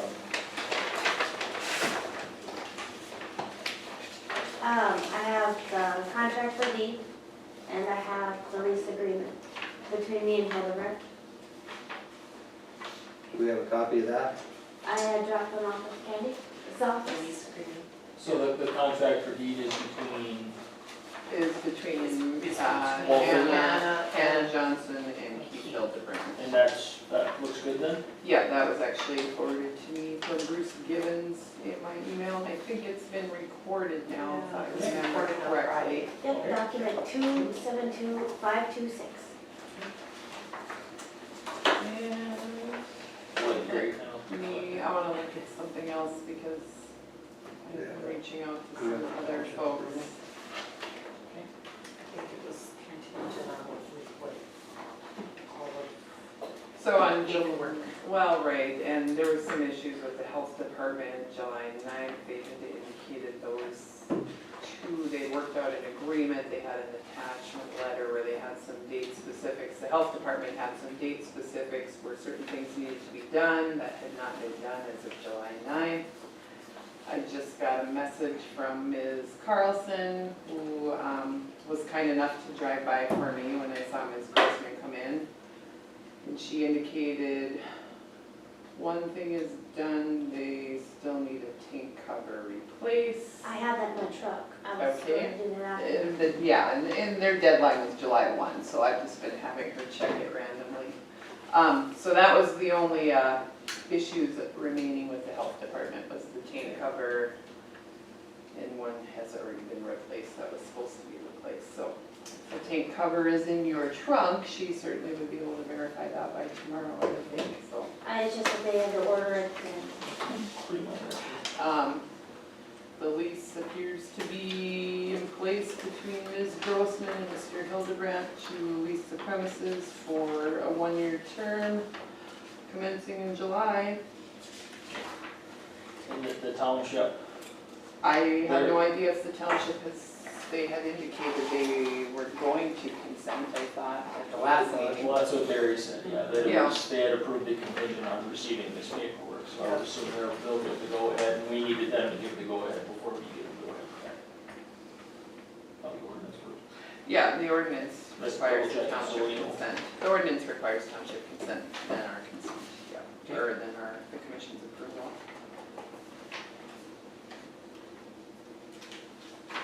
So then, I understand that we can't approve this tonight without the township's consent. he already gave you that paperwork last meeting. That, our ordinance requires township consent, correct? Yeah, I know they had indicated in the back of the commission meeting room last time that they were going to, but I don't know that we have that form from them, or if they give us a form. No, I think that they were waiting for you to turn all the paperwork in. Is there a way we can call them, because they have it, they So did they give you a form that said they said approved they it? couldn't give it to me, they said that They had to send it to Candy, they had to send it to Candy, so I and you haven't received anything yet. Not a signed one, no. can we get them off Jamie? Well, who's their, Chairman, chairman, is it Barry? is it Barry? I mean, we don't necessarily have to have the document in front of us, I mean, as long as they give us verbal that they approved it and that it's on its way. I mean, just so we can get this taken care of, so we don't have to wait another how long again. So we wanna try to get a hold of Barry then, is that our plan? Oh, I don't know. I would hate to make them wait another couple of weeks, because we don't have it, you know. Do we have a number on him? You have to look.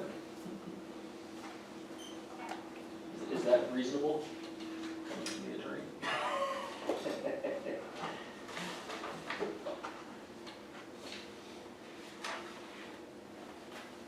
When was this turned in? At 4 o'clock today? No. I don't know, this was just on my desk when I came back from the break, so. So, you had the contract already, you just got this? I got a contract sent to Very me simple. from the, for the purchase of the property. This is the lease agreement between Grossman and Hildebrandt. Those are pretty straightforward. We had previously signed one before this June 25th date, and just to make sure it's up to the date, me and Mr. Hildebrandt signed the updated lease today, so there would be no question as for the contract for deed, you know, if he did contract and but before that, at least something that's not his, and that's why that date up there. But you have met with the township, is that correct? And we do, I've been with the township, I brought them to the township here, they're all good, when I met with them outside, you know, as we're walking to our vehicles, they said, well, they have it now, and good luck, that's what he told me. And you said last Thursday? Well, the last meeting, that, when we're here, it's on YouTube, replay. The only reason why they couldn't hand it specifically to me is because like you said, it wasn't against, it was against the code demo.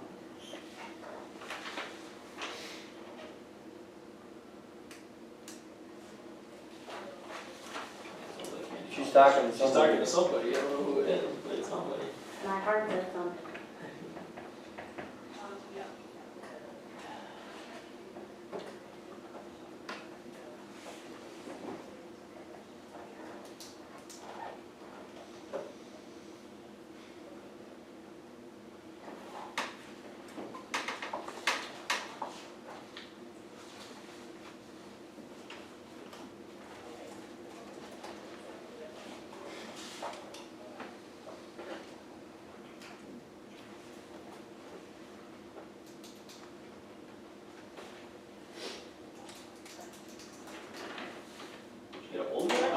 I got a hold of the chairman. And he said as long as title for the building, lease agreement, health department, that was their motion at their last meeting, that if everything was in compliance, that they would sign and approve it. So as of right now, they have not yet signed. They have a meeting on Thursday. Can we approve contingent on? Confirmation from the health department and the township. I think that's reasonable. I mean, we know that they meet the conditions that the township is looking for, and as long as the one last check off from the health department is taken care of and they check on it, it's okay. Could you have Candace go there at about 20? No, she's off the clock. Yeah, so but it's- the next couple of days, Yeah. we'll make sure she gets out. I'm sure Al can make sure she gets out there, so. Well, Go ahead, Al. I'll make the motion, then we approve the contingent on health department approval as well as the township approval. Okay, we have a motion, do we have a second? Second. A second?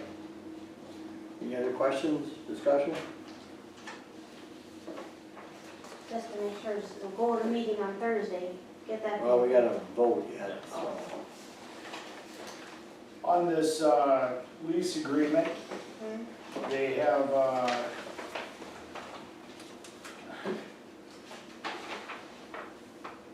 the zip code for Minto, is that, That's my address, yes. 58233 and 58261? Yes. Our doc does not have a postal office, so when people send me stuff, it goes Minto and then that. Okay. It's kind of like how Hamer doesn't have a post office, but they got a separate zip code and us and all that. Alright. Gotcha, okay. That's the only question I had. No other questions?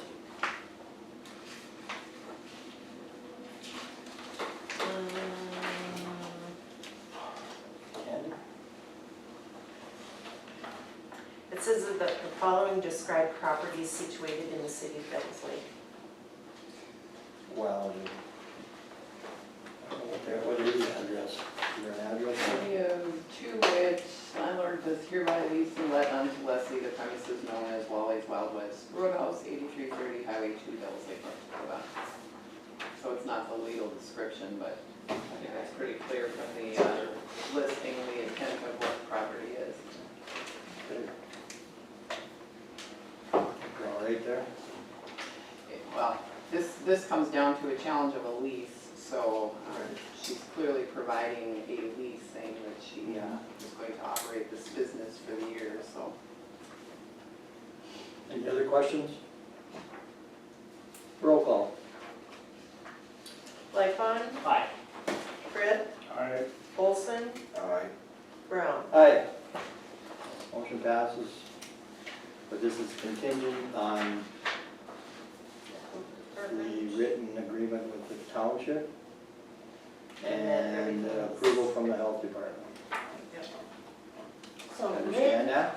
one lid and one going to Thursday meeting. Yep, make sure they get it approved Thursday and you get the clearance from Candace and you'll be good to go. All right, I'm on my way. And then make sure you follow up with the state too, because I know they were waiting to see what the local Well, everything here. Yeah. government had done. Yep. Thank you guys very much. Yep, thank you. Okay, we'll move on. Mr. McKay. Yes. You have 2020 budget for Lake Region District Health Unit in front of you. It's increase of about $40,000, $40,571 from last year. And $35,000 of that was a raise for the employees, which put us at 95% of market value. So we're getting close. Other than that, it was pretty close to last year. Biggest increase in revenue was in flu and immunizations, both went up dramatically. Flu was up 34,000 and immunizations overall are up $95,000. The reason why is we now have to buy our vaccine on the open market. The state no longer provides it, so we have to buy it and then give it, and then the insurance companies and people reimburse us. So it's, first couple of years we did it, we were pretty cautious. Now we've got a good feel for it, and we're doing pretty good, so. It pretty well washes itself then, Yeah. otherwise? Yeah, Pretty well. yeah. Charge So, enough to cover the, what's that? you charge enough on the immunization. Oh, yes, Or and- you receive and- enough back, I should say, from insurance Well, compensation. Everything. yeah, you gotta keep track of that. They like to change what they give you every once in a while. They've downgraded our administrative fee that actual giving the shot. They pay for the vaccine, but they've lowered the cost to give the shot. So we were appealing that, we'll see what happens. And from there, of course, if you look, if we get more revenue on shots and flu, the expenses are gonna be up. The more we buy, the more that goes up. So that's also up on the expense sheet in the back. Vaccine and flu, vaccine is up about 72,000 and flu is up about 3,500. So it's, those two are our big money makers, if you call it, other than the support we get from each of the 4 counties. And we got a break this year from the legislature. We did not get the 10% cut on our state aid. We lobbied very heavily and got that restored. So we were very lucky. Any questions on anything with the health department or the budget itself? Okay. What increases in salaries did you use then, too? What's that? 2% on the salary increase? The salary, we were at the 90 percentile of market value. We're in one of those market study things. And they've been bringing us up by steps to get us up to 100% like everybody else in the state. So they moved us from 90 to 95. Not everybody was at 90. There was a few above that, a few below it. But they were all right around 90%, so they moved us up to 95, and that cost about $35,000 for 18 employees. Most everybody got a 5% increase then. Quite a few did, some got less than that, and one only got just a cost of living of 1 or 2% because she was above that board. No, Lucas. So, yeah. So you said 35,000 amongst About 30. 18 employees? Yep. Not too many employees. Yeah, so it's, we're slowly getting there. Okay. Any other questions? I have one more comment. Sure. We can't have the second hearing with all this new stuff for this budget stuff. We can't have the final hearing, the phone call hearing, till after September 7th. So that gets us by the first meeting. And it's usually at 8 a.m. Would you guys consider coming in at 8 a.m. on the 17th of September, or do we have to move it to October? For our second meeting, you mean? Yeah. We can do it in October, can't we? When's our last date in October? October, it would be October 1st meeting. Well, we would have to have it at the first meeting In October. Yeah, Yeah, that's when we as do long it. as that works for you. Okay. that's fine. That's when you wanna do it, or no? I was kinda hoping, but that's okay, if that's when, I'll let the other counties know. I'm sure they're meeting the same day as we are. Yeah, but they're at 8 a.m., here at 5:30, that's why I was It's asking. not the first meeting in October. No, Oh, no, he's not saying first. the I was talking second. about September 17th. Oh, the second one. Yeah, when I talked to them, they thought that was fine, but if you don't think you can make that it's usually about 5-10 minutes on a phone conference call, but it's, Well, we could just, 17th is the day of our second meeting. I mean, we Yep. can, instead of 5:30, we can just have an 8 o'clock meeting. It's usually pretty late, I mean, just so we can get it done earlier to get it knocked out. We can't do it on the first meeting? We could. you can't, not in September. Not in It's September. not by law. October. Oh, October, yes, we could do it, then I would contact, I've been to, We did. Benson and Pierce already today, and they thought that 17th was a good day, but if it's not, I can recontact them and say that. I thought we always did it on the first meeting in October.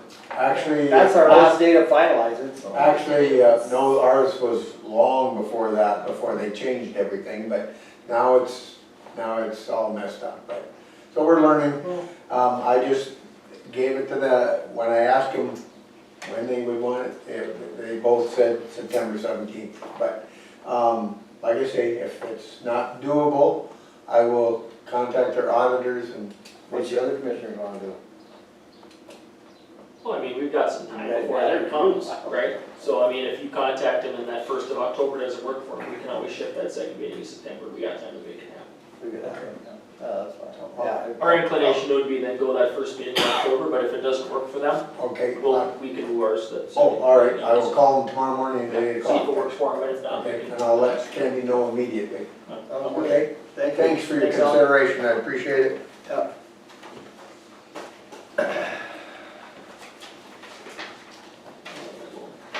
Rob, Good evening. how we doing? Good, how are we? Bye. Cooler in here. So, just here to, my last stop on my commission tour, so, presenting basically the same information to you that I presented to everybody else, because I want to keep it consistent. The information, we're gonna start with 911, so if you want to flip and find the 911 budget, specifically the one that doesn't outline the 4 years side by side. The one thing that we've really changed this year in how we presented our budget is that with 911, we wanted to really show the cost of 911. So what we've done is we've taken the budget and split it essentially into two. On the left side, you'll have where we've got our 911 fees that we collect off the wired and wireless lines from the telephone companies. And then we have our infrastructure budget, which is going to be the costs associated with the rent and the building and just the operational end of that, things that way. On the right side, then we have all of our labor expenses, which historically the LEC is subsidized by paying for half of the dispatchers that we have in the 911 department. This way we wanted to show and put everything over on the same side. The reason we went this way is because in asking around to other agencies or other counties, this is the way that they figure their budgets. The operations or the labor costs are generally paid for out of the general fund for the counties and not paid for by 911 dollars. When you look at it on the left side, you're going to see that there's, with the 911 fees and what we've got for the expenses there, that we would have had a surplus of about $240,000 for the year. Initially, our thoughts were that that money could then be applied towards signage or things that need to be done out in the community specific to 911 related business. However, also looking at the right number with the labor costs and how we're going to pay for those, I understand that we're probably going to have to move some labor over to offset that. And then comes in Siren 2020, which a couple weeks ago we finally got our quote from Motorola, and our expense for having the siren put into our PSAP is going to be in excess of $357,000. So now it's going to be how are we going to pay for that, in addition to what we've already have for there. Some of the things that are built into this budget that aren't just apparent by looking at it, is we are asking for 2 additional full-time dispatch positions. The reason we're asking for 2 additional full-time positions is because with the turnover and with the staffing levels we currently have, we're paying 32 hours of scheduled overtime every week.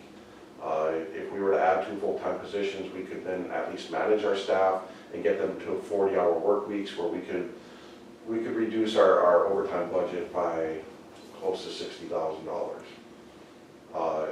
Also, then, when we do lose somebody, if we have someone out on extended leave for some reason, it doesn't cripple our dispatch department. Right now, if we lose a dispatcher, it takes us at least 2 months to replace them. That's going through the advertising, the interviewing, the hiring, and then 6 weeks of training before they're on their own. So, to this point this year, Star, as the coordinator, has pulled over 14 shifts in dispatch just to try and offset some of the overtime and to alleviate some of the burnout from our staff. Other things that are built into this is we are asking our board to consider moving to PERS for retirement. We're currently on a 457B retirement plan where we match 5%. PERS would put us at 8.26 for most of our staff and 9.07 for our corrections staff, which is a pretty significant increase.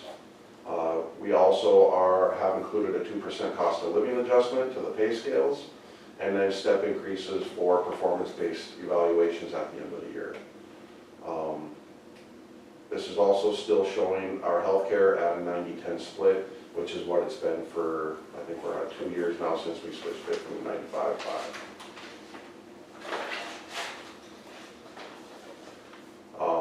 The capital improvement items, one of the things that hasn't really been done historically is to really define what we want to do for capital improvements. That is one thing we really changed this year, is that we're really trying to move, we're getting in a position where we can look to the future instead of working on what's in front of us at the moment. And so the big expense that we have on the 911 side, aside from Siren, is that our consoles depreciate out this year. They are 15 years old and they are due to be replaced. And so for the 3 consoles to be replaced, it'll be approximately $50,000.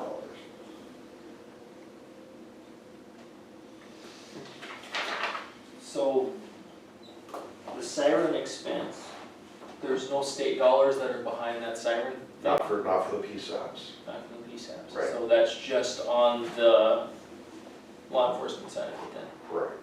It'll be all for the volunteer, the way I understand it, and Sheriff can correct me if I'm wrong, the volunteers will have their radio purchases will be covered.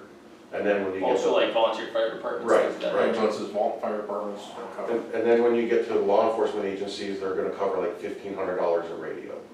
Okay. And then the rest of it will be the responsibility of that department.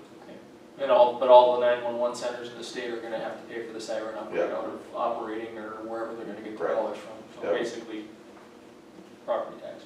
Yeah. Well, and we just confirmed today that Rugby got almost the exact same quote we did for their PSAP. So they got the same figure as we got? It was a little less, but not much. That all depends on how many consoles you have and all that. Well, and so what she sent us indicated it was 303,000, which is what ours was per console, and then when you add in the additional equipment that'll go in addition to that, that's where it gets to the 357. So I'm guessing it's pretty identical if we were to actually see the full quote. How long have we been waiting to get this project started or done? 4 years, because it was before I got into my spot, because Tom was still here. It was, yeah, it's been a long time, hasn't it, Art? Well, they didn't fund it in 17 session, or they funded it this last session. They were talking about it even before that, so yeah, it's been a while. We have been trying to explore options as far as if there's alternatives for the equipment that we could go through.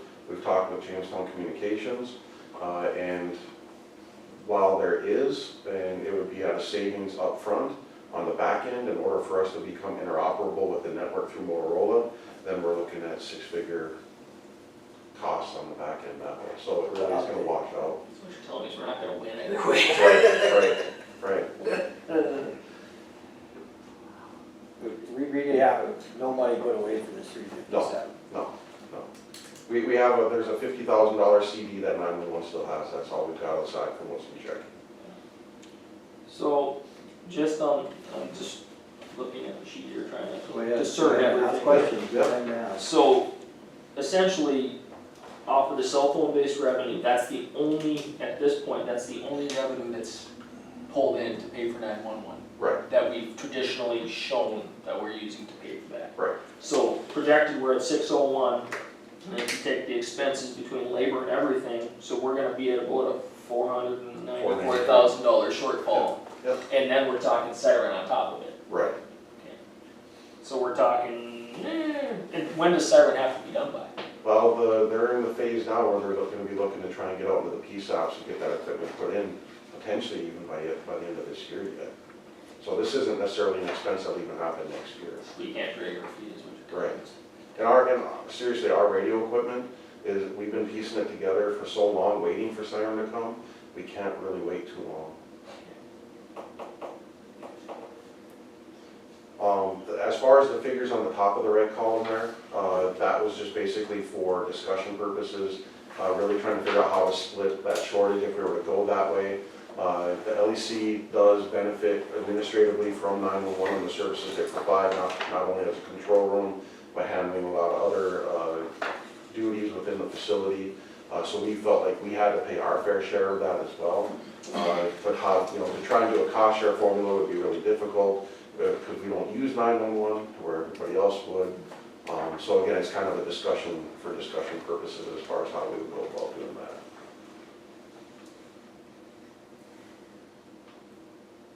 If you look at the 4-year side-by-side on the 911 side, then that's all that information just linear to where then you'll see what the actual shortage would be of 493 and change without siren again. Well, Graves, I did the math, I could just look at this sheet. Is my math good? So that's the 911 side. If you want, we can move on to the general fund side. Let's get some more questions out of this side, and the other one's pretty self-explanatory. So, Go ahead, Adam. in parsing out the 911 costs, in the past, 911 costs have been buried in the LAC because they were doing dispatch or doing like opening doors, things of that nature. Yep. So when you pulled all of those salaries out and put them over just on 911 for, discerning where those numbers are there any savings then at the LAC that's rolling over to 911, because the cost of labor at the LAC should be billed back or it should go Right. down. Right. And, if you're billing it all here instead of over there. Yeah. So what kind of cost difference are we seeing So- in taking that labor out of the LAC side? On the salary side, it was about $200,000 less. And that's a discernible difference then. Yeah. And when if you actually go and you look at the LEC side on the four years, you can see where it's about 200,000 less than it was for 2019.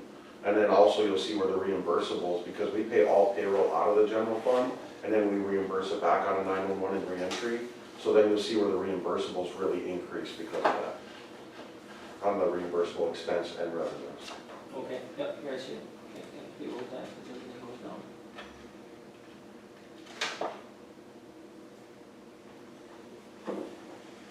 Another thing, Rob, is can we share with the commissioners on what other counties are doing?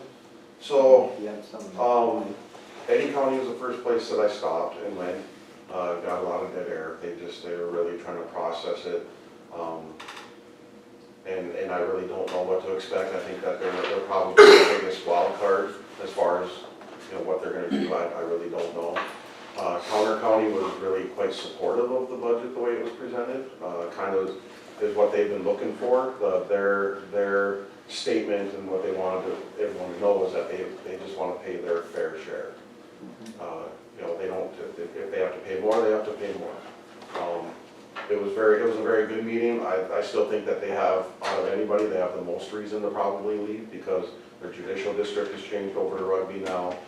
They've got people that are still kind of driving, I think, that discussion to maybe leave and go to state radio.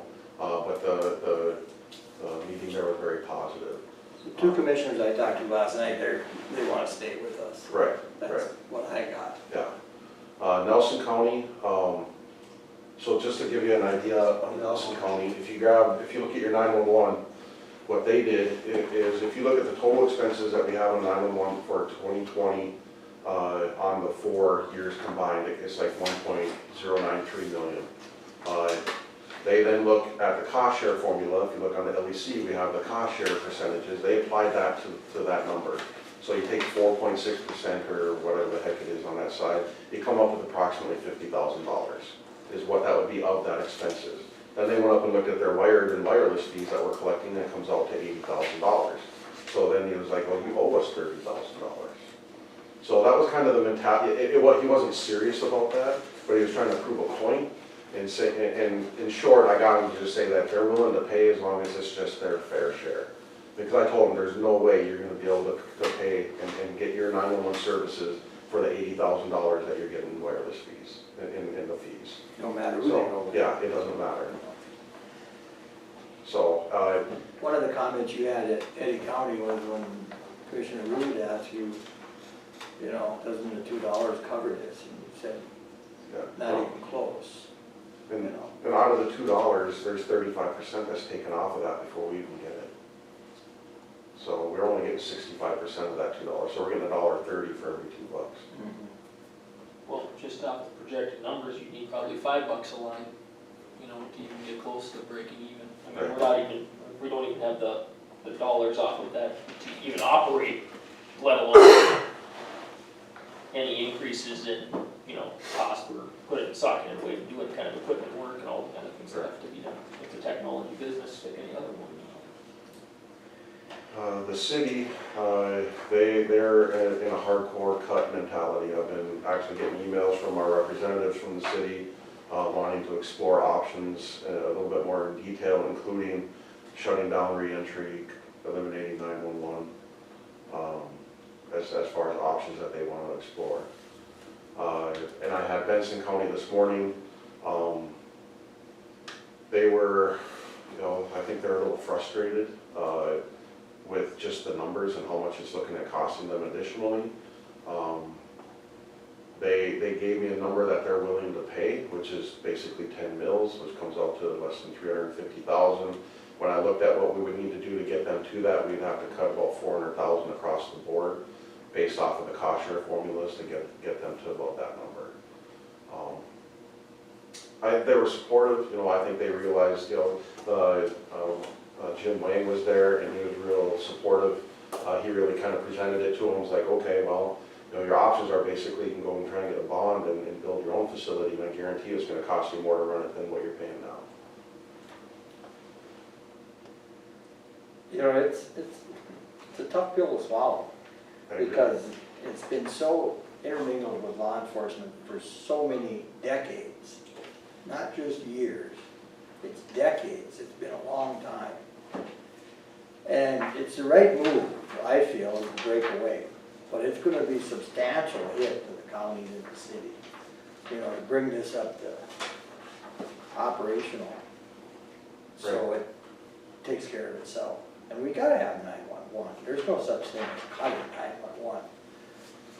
Mr. Nelson explained to me the other day about state radio. Well, we don't wanna go that way. I don't think we have a 911 service with state radio.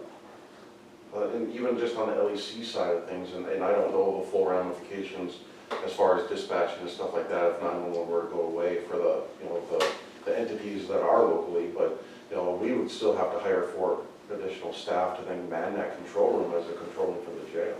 It's not that we just eliminate those Right. positions, we still.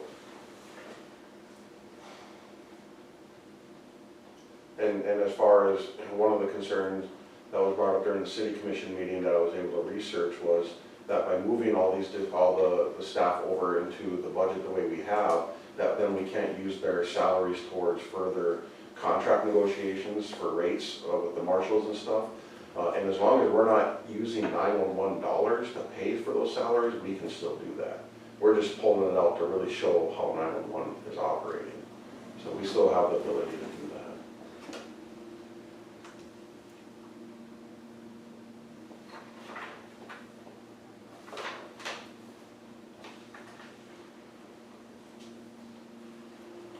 Any comments, thoughts?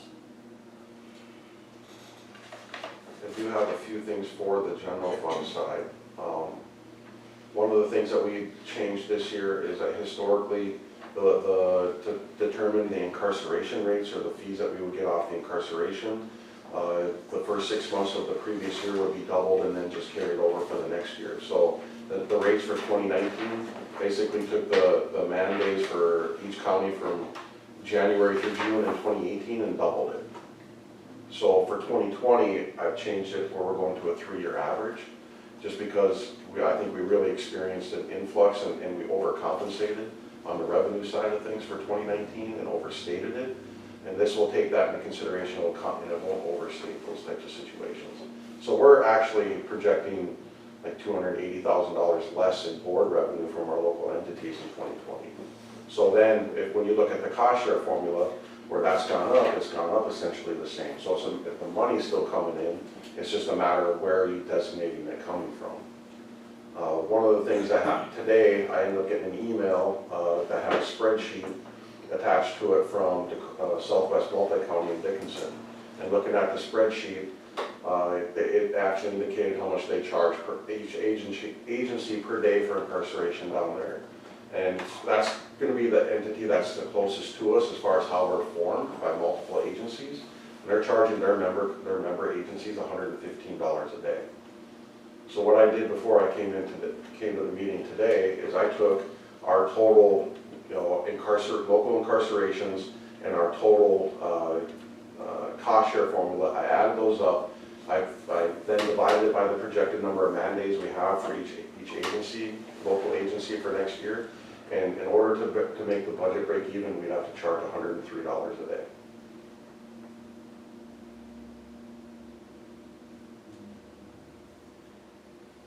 So Ramsey is looking at about $30 a day per inmate. When I broke it down by each individual entity, Ramsey would pay, their share would have been about $98 a day. 98. Yeah, but when I averaged the whole thing out with all the locals, it came up to 103. What's our mandate, 10,000? No, 25. $25? Yeah. Oh, hang on, let's see, you guys are So at it was like 15 or 16. 12,575 is what it projects out. Total. Yeah, we're Oh, down yeah. a little bit, because we were like Yeah. 14 and change Yeah, last year. yeah.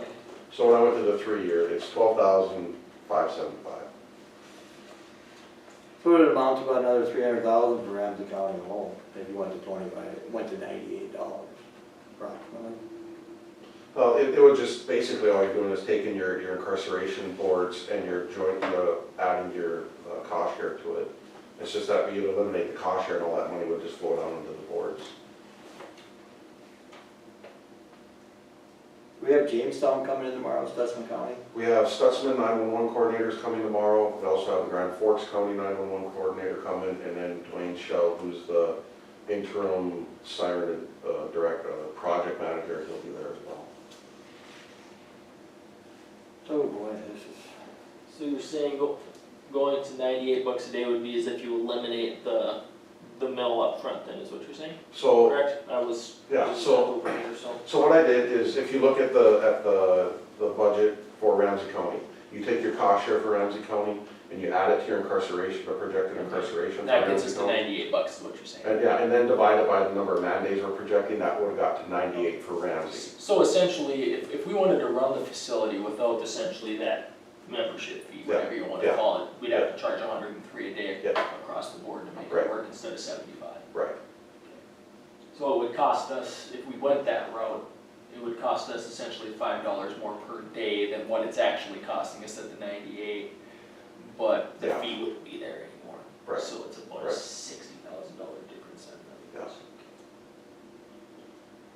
The last thing I really have as far as in regards to this is, when you're looking at our general fund budget, for the future, my goal, because we all know that we need contract beds, we need the contract money, and that's our goal is to get those. To where, and I'm confident we'll get there, if not with the marshals, with BIA for sure, is to get those and build those funds and revenues up, so like through 2020, we're gonna hopefully prosper a little bit on that area, and then any surplus that we have that doesn't need to be put back into the facility can then be applied to the budget for 2021. I think that we're gonna see more realistically 2022 is where hopefully that will be able to impact and reduce, if not eliminate, that cost share.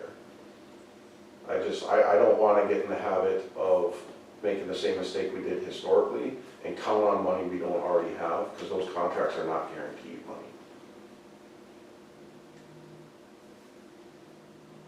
Can you give us any insight on what Stutsman County, how they're running their 911? Does it stand alone? No, they're paid by their general fund. But do they have any other agencies other than just in Stutzman? No, it's just Stutsman County. Just Stutsman County. But do they run the 911 budget pretty much separate then? Yep. They do. Except for their labor's in their general fund. Like we got the Pierce County, we got kind of their budget from them today with that other information. And aside from, I think, part of the coordinator's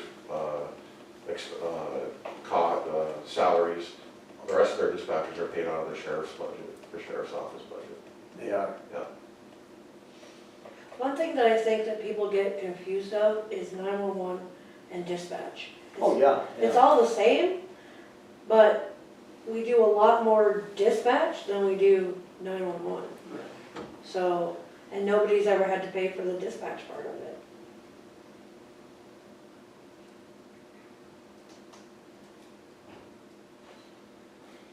Okay, what do you wanna do next year?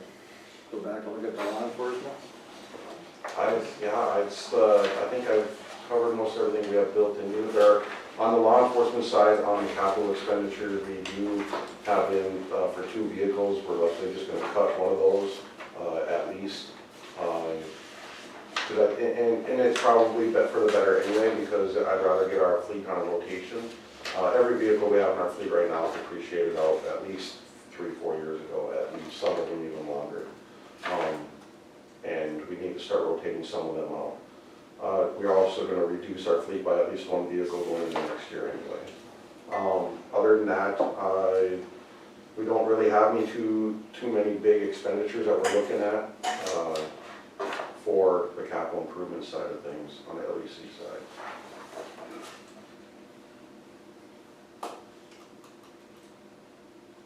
You know, we're really going to be hitting our board for direction tomorrow on how they want us to proceed.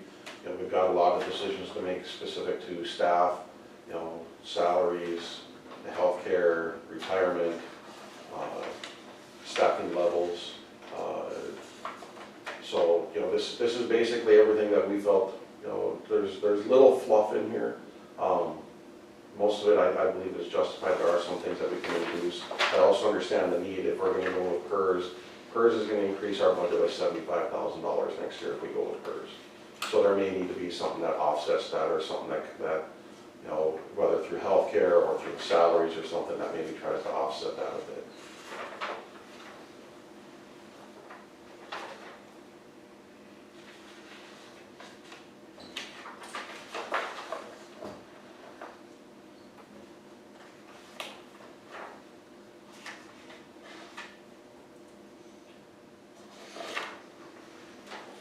Now we know why we waited you for last. That's, and I'm here to answer questions. I know. You know, that's, How does, so if you're running a, excuse me, let's see here now, a deficit like at the reentry center, how do we make up that? that's a good question. It's like the whole- We haven't even gotten to that portion of the discussion yet in our meetings, so. The one issue with when you're looking at reentries, our goal is to have an average daily population of 23 over there. Over the last year, it's been down because we've been through turmoil with the leadership role over there. The projections are actually coming out at approximately at a 17.3 for an average daily population. So I think that's maybe a little low. But again, it's kind of a realistic picture of where we've been recently. But I'm confident that that'll be higher. The issue that we have is our line staff. We have to have 2 line staff on at all times. So we had to double our staff from when it was initially built. And we just don't have any additional beds to really try and fill to make up that for the additional labor. We did request for a rate increase from the DOC because they're only paying us $58.20 a day. And we really need them to be around $75 a day for us to be able to offset our expenses.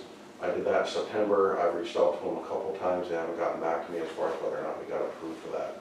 The initial response I got was that they were expecting just a 3% increase per year, which is not going to be sufficient to.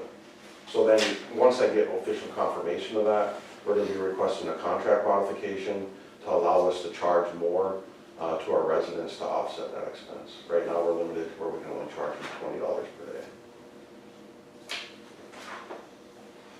Which then is also something we don't really want to do, but. No, I know. So I guess the bottom line, I guess my question is, like you said, you got a lot to hammer out your meeting tomorrow. Mhm. What happens if we can't make everybody happy? mean, I know that's a crystal ball question, but Right. like you said, if the city is not happy with what's happening, or, I mean, is there anything that keeps them from bailing out of 911? I mean, they're not gonna get any cheaper anywhere else, Right. but I mean, it's up to them to do what they wanna do, I guess, you know. They have to make their decisions off of what they feel is, you know, has to happen from my perspective, but.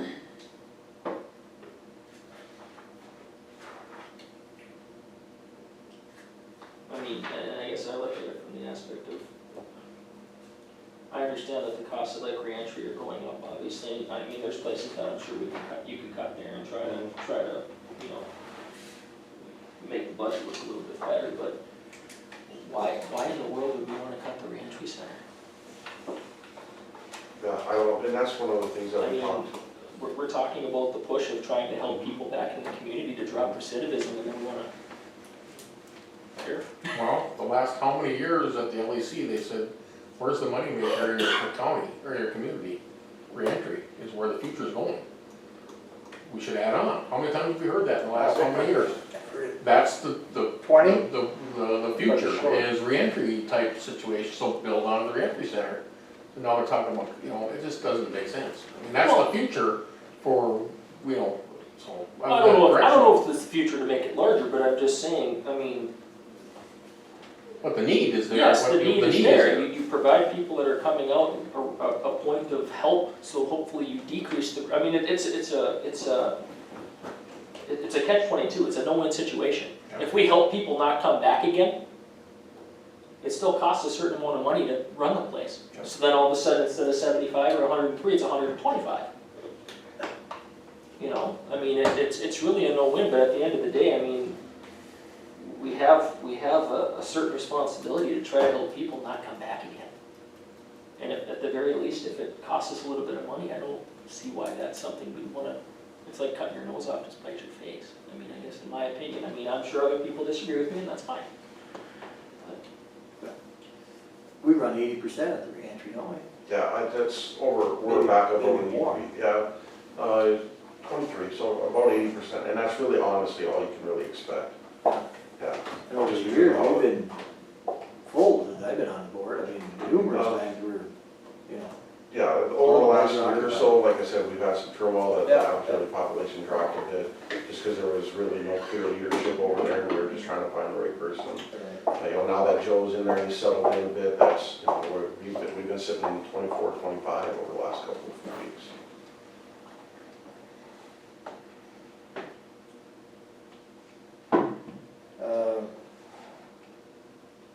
Looking for some help here to. Well, and for me, again, it's going back to where I really believe that this is a short term.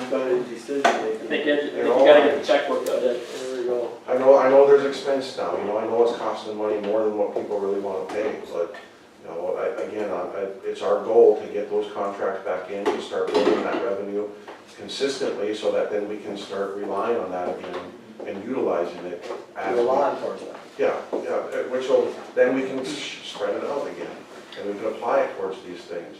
You know, manage it to where, yet we're still taking care of the things that need to be taken care of. This 911, I mean, there's never been set alone and run by itself or, you know, accountable, I guess is the word I should use. That, you know, so many mills from every county was going to 911. So we had that service. It's a service we have to pay for. People want it. I mean, they have to have it. We shut 911 down and, you know, went to state radio. I mean, I just don't think we'll get what we want at all. I mean, we have a much better service right in the jail with the 911 system we have right now. All we gotta do is figure out how to pay for this. You know, we've said this, and I've said it numerous times. We had the juvenile contract, just floated money in there to cover it. Haven't had that for a number of years now. And we gotta fess up and just take care of the 911. The counties have to do that.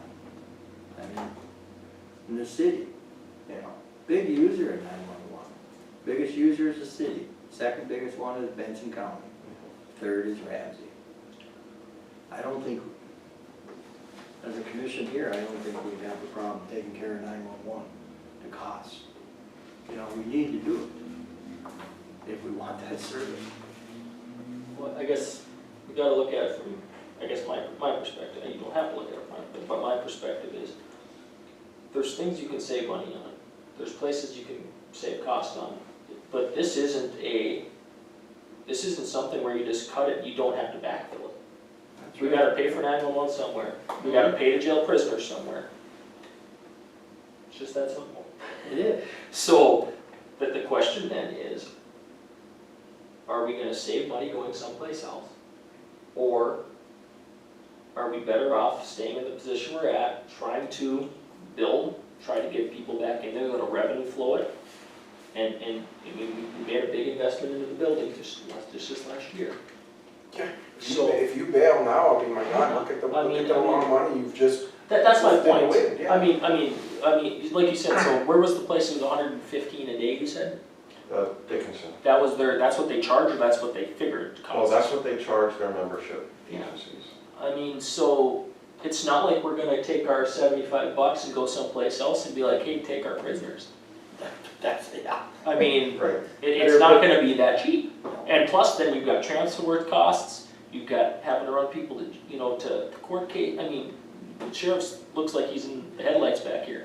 Look Because how he many doesn't want the better half of that. Look how many more deputies you have to hire, how Yeah. many more squad cars? I you just, have I to mean, hire? and that's my point, is I'm gonna have that, to have 10 more at a minimum, yeah, just to keep up with court. we've talked this discussion time and time again, it's just a matter of, I understand that nobody wants to pay it, Mhm. but, But nobody has the answer how to fix it.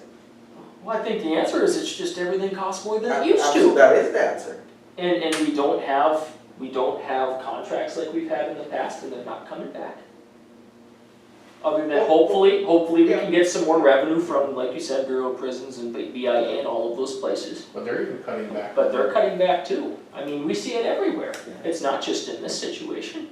From district health losing federal funding in terms of decreases in every place. It's the same thing. Well, so it comes back to us more. Well, we have to try our best to try to keep the cost down, but at some point it costs a certain amount to run a facility. And one of the impacts that really hasn't been talked about in any of the commissions is, there have always been standards out there, but they're really holding people to those standards like they should be.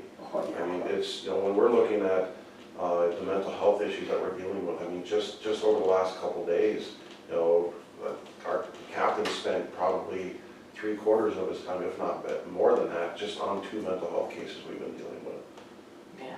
And it's and that's just him trying to do administrative stuff to try and find alternatives for this, these individuals to get them out or get them the help they need, much less our staff and the time they're spending dealing with these individuals. And you're not having much luck finding help for these individuals. Yeah, no, it's. No. I mean, It's not there. in a perfect world, we'd have dollars sitting and we could find a way to do it ourselves. But Right. with the budget we're looking at, it's not feasible at this point. I don't know. So that's kind of my message to everyone is, really kind of give your reps on our board, kind of some direction on how you want to see them move forward with things. I know that we've got 75% of our expenses are our labor, and that if we're going to cut, that's really the only areas that we have to cut. And it's not anything that I would recommend.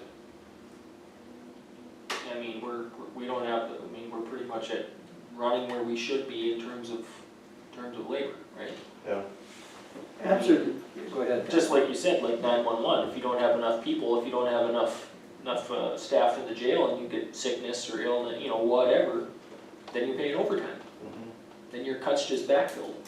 So, And they were there several years ago. Yeah. I mean, $300,000 in overtime. Yeah. I know. In We've seen, 911. no, Every in the jail, yeah. We've seen that problem before where you're understaffed. You just end up paying it one way or the other and then you burn your staff out. That's no good either. What we've recently done now is, because we've got our correction staff is up to a level where we can manage them, is now getting the resources and tools to our supervisors so they can manage them. That's one issue we run into is where, you know, when there is no need to have we have an extra body there, that there's no need to send, who are they sending home? And then to make sure they're picking the person that's got extra time, so they're not getting overtime and that type of stuff. So the board just approved for us to get a new time clock system, which we needed to upgrade anyway, which will give us that ability to give them access to that information. Star, could you give me a guess on how much dollars in any given year could you remember how much overtime have we paid in dollars?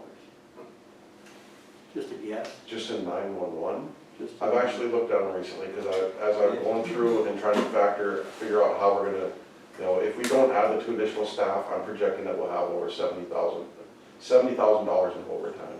Over 40,000 of that is scheduled in 911 alone. So they're, In 2019?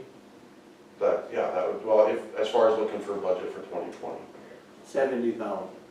So, yeah, it'd be over $70,000 total. If we add the 2 additional staff, I've allowed Star, it'll be $11,700 for the year, which is 3 days a year, or 3 days a month. 3 shifts. How many people do we have working in that one right now? There's 9. Most of the time. Yeah, that's so what would you consider to be fully staffed then? That No. 11, 10, 11, 10? It'd be, right now it's 10 with Star. So we've got 8 dispatchers, a lieutenant, and then Star. Okay. So we're looking to add 2 full-time dispatchers into that 8 to make it 10 full-time dispatchers that are working the consoles. I mean, is there any credence to, instead of adding 2, adding 1? I mean, just out of curiosity's sake. It's an option. It is an option. It's an option to look at, and as far as maybe make it a gradual change and see Yeah. how much of an impact there is. No, absolutely. Just a thought. And also over that period of time when you have your 8 or 10, you truly don't always have 8 or 10. Yeah. Very seldom, I mean, that's kind of the standing joke, how many you got, you know, we hate to ask her, I mean, how many you got right now, Star? You know, they're sick, they quit, Well, it's a tough job. it is, and they're so underappreciated, and then you sit here and we have this discussion over and over and over, you know, we have to have this, we have to have this, we have to have this. You know, you can stand and look out the window all the time and think that, oh, there might be a better deal over there. Maybe you better go look. Maybe some of these companies, or counties and municipalities need to go look, because there's not. This is the deal. They don't understand how good a deal they truly have. And I think the day they walk out the door, they're gonna realize. No, I don't disagree. I mean, yeah, they had cash cow. Everything flew good. We were, you know, the county, the city, everybody was not paying anywhere near what the rest of the state was. So now when everything dries up, oh my God, the sky is falling. No, the sky was always there. You just had a false sense of security, and now it's gone. And now you have to pay for it. And if you don't want it, go somewhere else. I mean, I don't disagree. From sitting on the LEC board, I'm really getting tired of people coming in there and whining and well, you know, Rolette County is gonna do this. One of these days, Adam, I'm gonna stand there and tell them, go to Rolette County. Take your cars and start hauling all these people. I mean, I watch Steve just to Grand Forks and to Bismarck, and my God, they're on the road all the time. Can you imagine? I don't think anybody can imagine, like he said, 10 deputies? That probably won't cut it. I mean, because there's people going all day long. Well, great. well, we're not closing the jail. That's all I'm saying. No. No, But the main question is how We're gonna pay for it. we're gonna pay for it if we have membership that doesn't want to pony up. Like I said, the 2 commissioners I were on the social service board last night from Fowler County. They're fine. They give me the inclination that they're fine with, Yeah, I don't think they're gonna have a problem. they're staying. Right. So, I think they've kind of done their due diligence and Yes. looked at other places, Yeah, and they absolutely. realize they're Yeah. getting a fair deal. I agree with you. They're not necessarily gonna, it's not gonna cost them a ton more to go someplace else, but they're not getting overcharged, put it that way. They think they've got a good thing going here. Right. But you know, if you go to or state run the 911, then you're back at the mercy of somebody else again. Right now, you have an opinion. Yeah. You go there, you're not gonna have any opinions. We get to. This is what we're gonna do, this is what we're gonna charge, and if you don't like it, get out. Well, now where are you gonna go? Cause you already left here. I know. Okay, Rob, I'm warming up for tomorrow morning. Get his arguments ready. Work it out. This upper right-hand column is 700 and some. If that's probably what we're short on. So, well, that's, not- yeah, well, no, it'd be the 493. 490. Yeah, 493 is what you're short, not counting the siren. Okay, let's address that siren. You added What siren, can we do with it? What can we put it on? Well, we can borrow the money, I suppose. Well, and so that'll be one of the things with Dwayne coming tomorrow, be able to ask him maybe what are some of our options. Because I did present to him, one of the things to expect to be asked is there an ability for us to make payments to the state for this? Is there a note in the bank in North Dakota for us or something? Yeah, if there's, what are our options and if he knows any of those. So he hasn't given me any of that information, That's a but good idea. that's, I think, We you want know, to if we cover can that. make payments to the state or to somebody that way, that's the only way it's gonna work for us. And we're not gonna be the only piece out, like I said, that's gonna be in this boat. You know, the email Star forwarded me from Pierce today was like, how are you guys paying for this? So, Who said that? Pierce County. Or they never asked me. They don't have an answer. They're trying to figure it out. They're going about, It's gonna be everywhere, Right. because nobody's updated the siren. Well, you have some places that have been preparing for stuff like this though, like, Yeah. I think Star shared, and she can correct me if I'm wrong, but Grand Forks County's got $4 million in the bank and they're not going to. So they've got for infrastructure, things like that, to be able to have the money available for equipment upgrades, for sign things and things they need to do with just 911 related. what's their cost for siren? $1 million? Yeah, well, it'll be, Somewhere like that. it's 101,000 per station just for the for each console. And then there's additional costs for additional equipment that's supported. I have two questions when it comes to collection of fees now. So, I guess the first thing I would ask is, so if it's a number that's domiciled, like in Ramsey County, like a 351 cell or whatever, but they're in some other county, where do they get counted at? I think they get counted here. Counted here? But if you all have depends a on Grand where Forks they're number and you're here. Where they're billed? Yeah. Okay. That's where they're billed? Steve's raising his finger. I have Where you get a bill. Right. 3 kids and my cell phone. One's in South Dakota, one's in Bismarck, the other one's in Minot. But you pay for I all. pay the bill from my Devil's Lake address, all the 911 fees from mine go down to here. You're sure? For those 4 lines, I'm almost positive. Well, it's wherever the bill is paid. It's under that's my where that name money's and I going. pay that bill 100%. So I pay the 911 fees on it in Ramsey County, as far as when I've asked this question. So what you're telling me is the answer is you need to get a whole bunch more lines. I'm maxed, like You only know, get it's figuring 5. itself. And I bought my mom one, so there's that one too, so I actually have 5 on Oh, there. there you go. So maybe you need 5 phones. No, 2's plenty.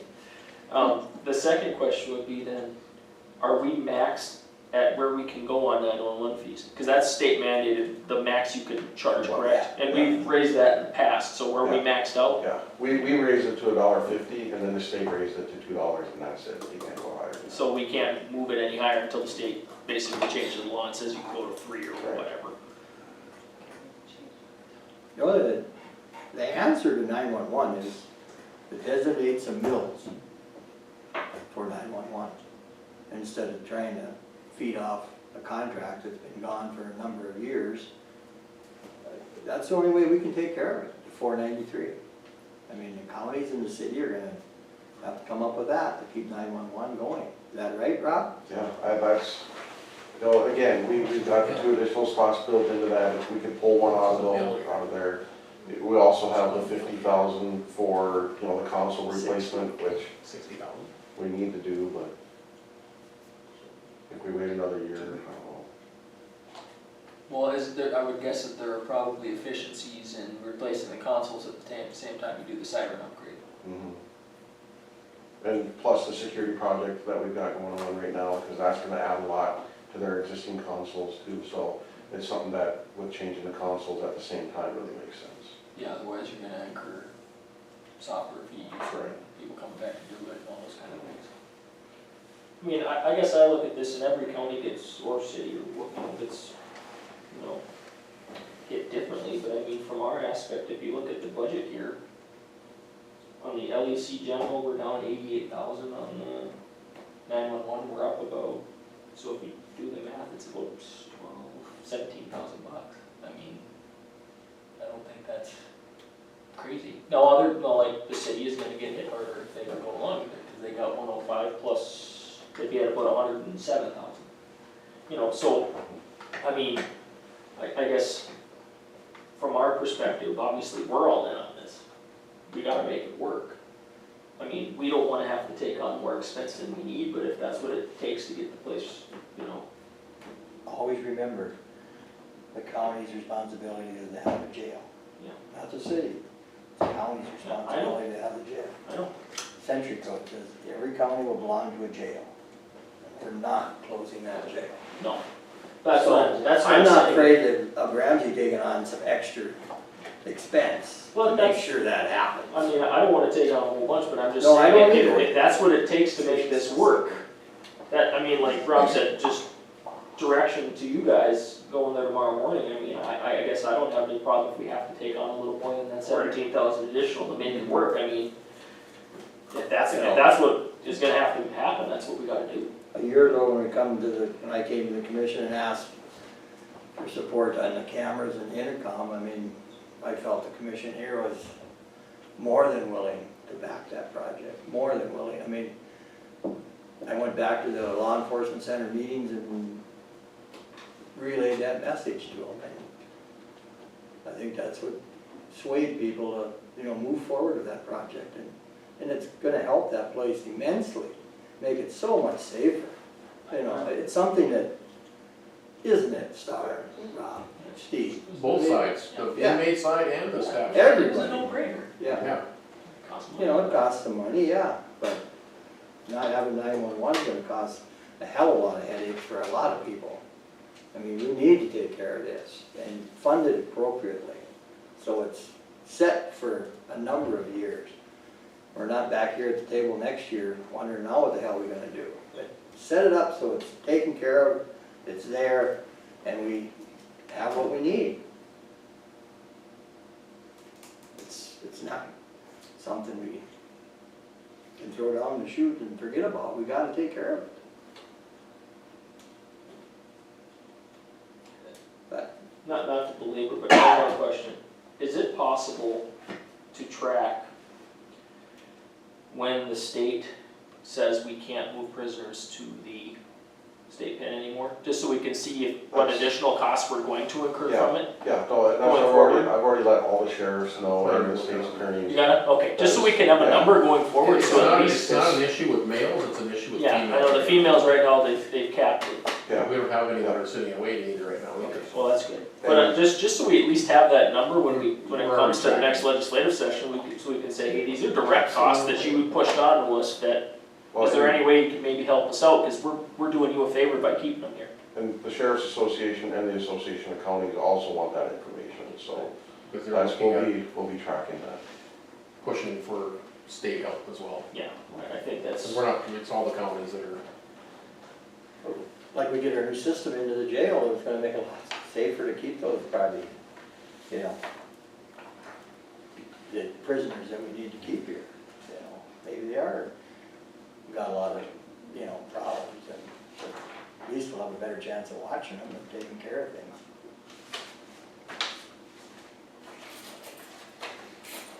Any more Looks like questions? everybody's ready to go. I have that effect on people. Get the keys ready. Ready to go. Steve, anything more to add, or? We're gonna hire the other task force guy, so we can put more people in this jail. Yeah, that's what I was gonna say. You quit helping him put people in jail, how about that? maybe I Anything should send more, Rob? everybody on the road. Nothing else that I can think of right now. So there was a question that did come up in regards to the mills that are applied by the county to the LEC and whether or not they were rural mills. That was something that came up in the city commission meeting, because the city's obviously, one of their concerns is the double, what they feel is double dipping, and just to be aware that that was a question, and I don't know, so. Yeah, I showed you. You got anything there, Candy? You can see it, I can't. Yeah, I got the glasses. But it's pretty small. What's this? Maybe Adam can help too. No, it's pretty bad too. I think it's the city thinks that it's double dipping, is that what it, Yeah, it's kind of a term, yeah. whatever terminology you wanna use, but. Okay, so for the mills just in the city of Devils Lake, there's 91.75 mills, which we put, that we have. 10 of those are the LEC. Then the city has 87.94. Those are like city mills of what they put on. Then there's, what's this one? Must be City Park. So that's like 45.57, and then you have the school. So,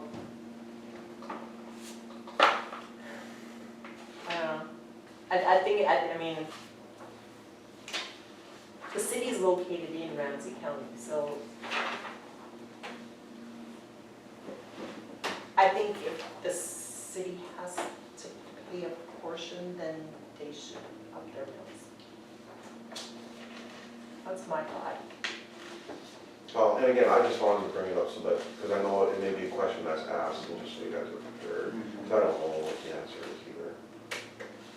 And they don't do any mills for, so it's not. Well, but if they do mills and then they put them in the general, and then you know, the general, I would, yeah. Yeah, but I don't know where they're taking it. Because when we use a mill for the law enforcement center, that's a full county mill. Correct. But even if we owned it and we ran it, they'd still have, I mean, the city would still have to budget, you know, to pay their portion. Yeah, I You mean, know. I guess at the end of the Or their day, it daily does, fee. yeah, I mean, they're responsible for whatever, I mean, wherever the money comes from, they're responsible for whatever their prisoner load is. I mean, and is it double taxation? You know, that's a good question. I don't know. There's probably an attorney general. Well, there probably is, Yeah. probably is, probably where I was already going. That's kind of, I saw you on the computer over there, I think maybe that's what you were doing there. Okay, anything else, Rob? No, that's, unless you have anything for me. Okay, no other questions for Rob? That might for tomorrow. Sounds good. Thank you. Yeah, thanks. Okay, new business, reappointment on the Ramsey County Weed Board. Guy wants to be on, I guess. Yeah, you read a letter saying you Yeah, were Yep. I'll make a motion to reappoint Dennis. Second. A motion is second on the weed board, all in favor say aye. Aye. All opposed, motion carried. Okay, the progress payment on the law enforcement center. Okay, guess everybody's got a copy of that, any questions? Motion to approve. Have a motion to approve, there's a second? Second. Have a second? Okay. Any other questions? Roll call. Frith, Aye. Lightfon, Aye. Olson, Aye. Brown. Aye. Okay. We're good. Visitors, delegations, anything else? Steve, you wanna talk to us anymore? Announcements? The announcements? Anybody? We talked about social services. Yeah, they would cover everything. Okay. Thank you, we're adjourned.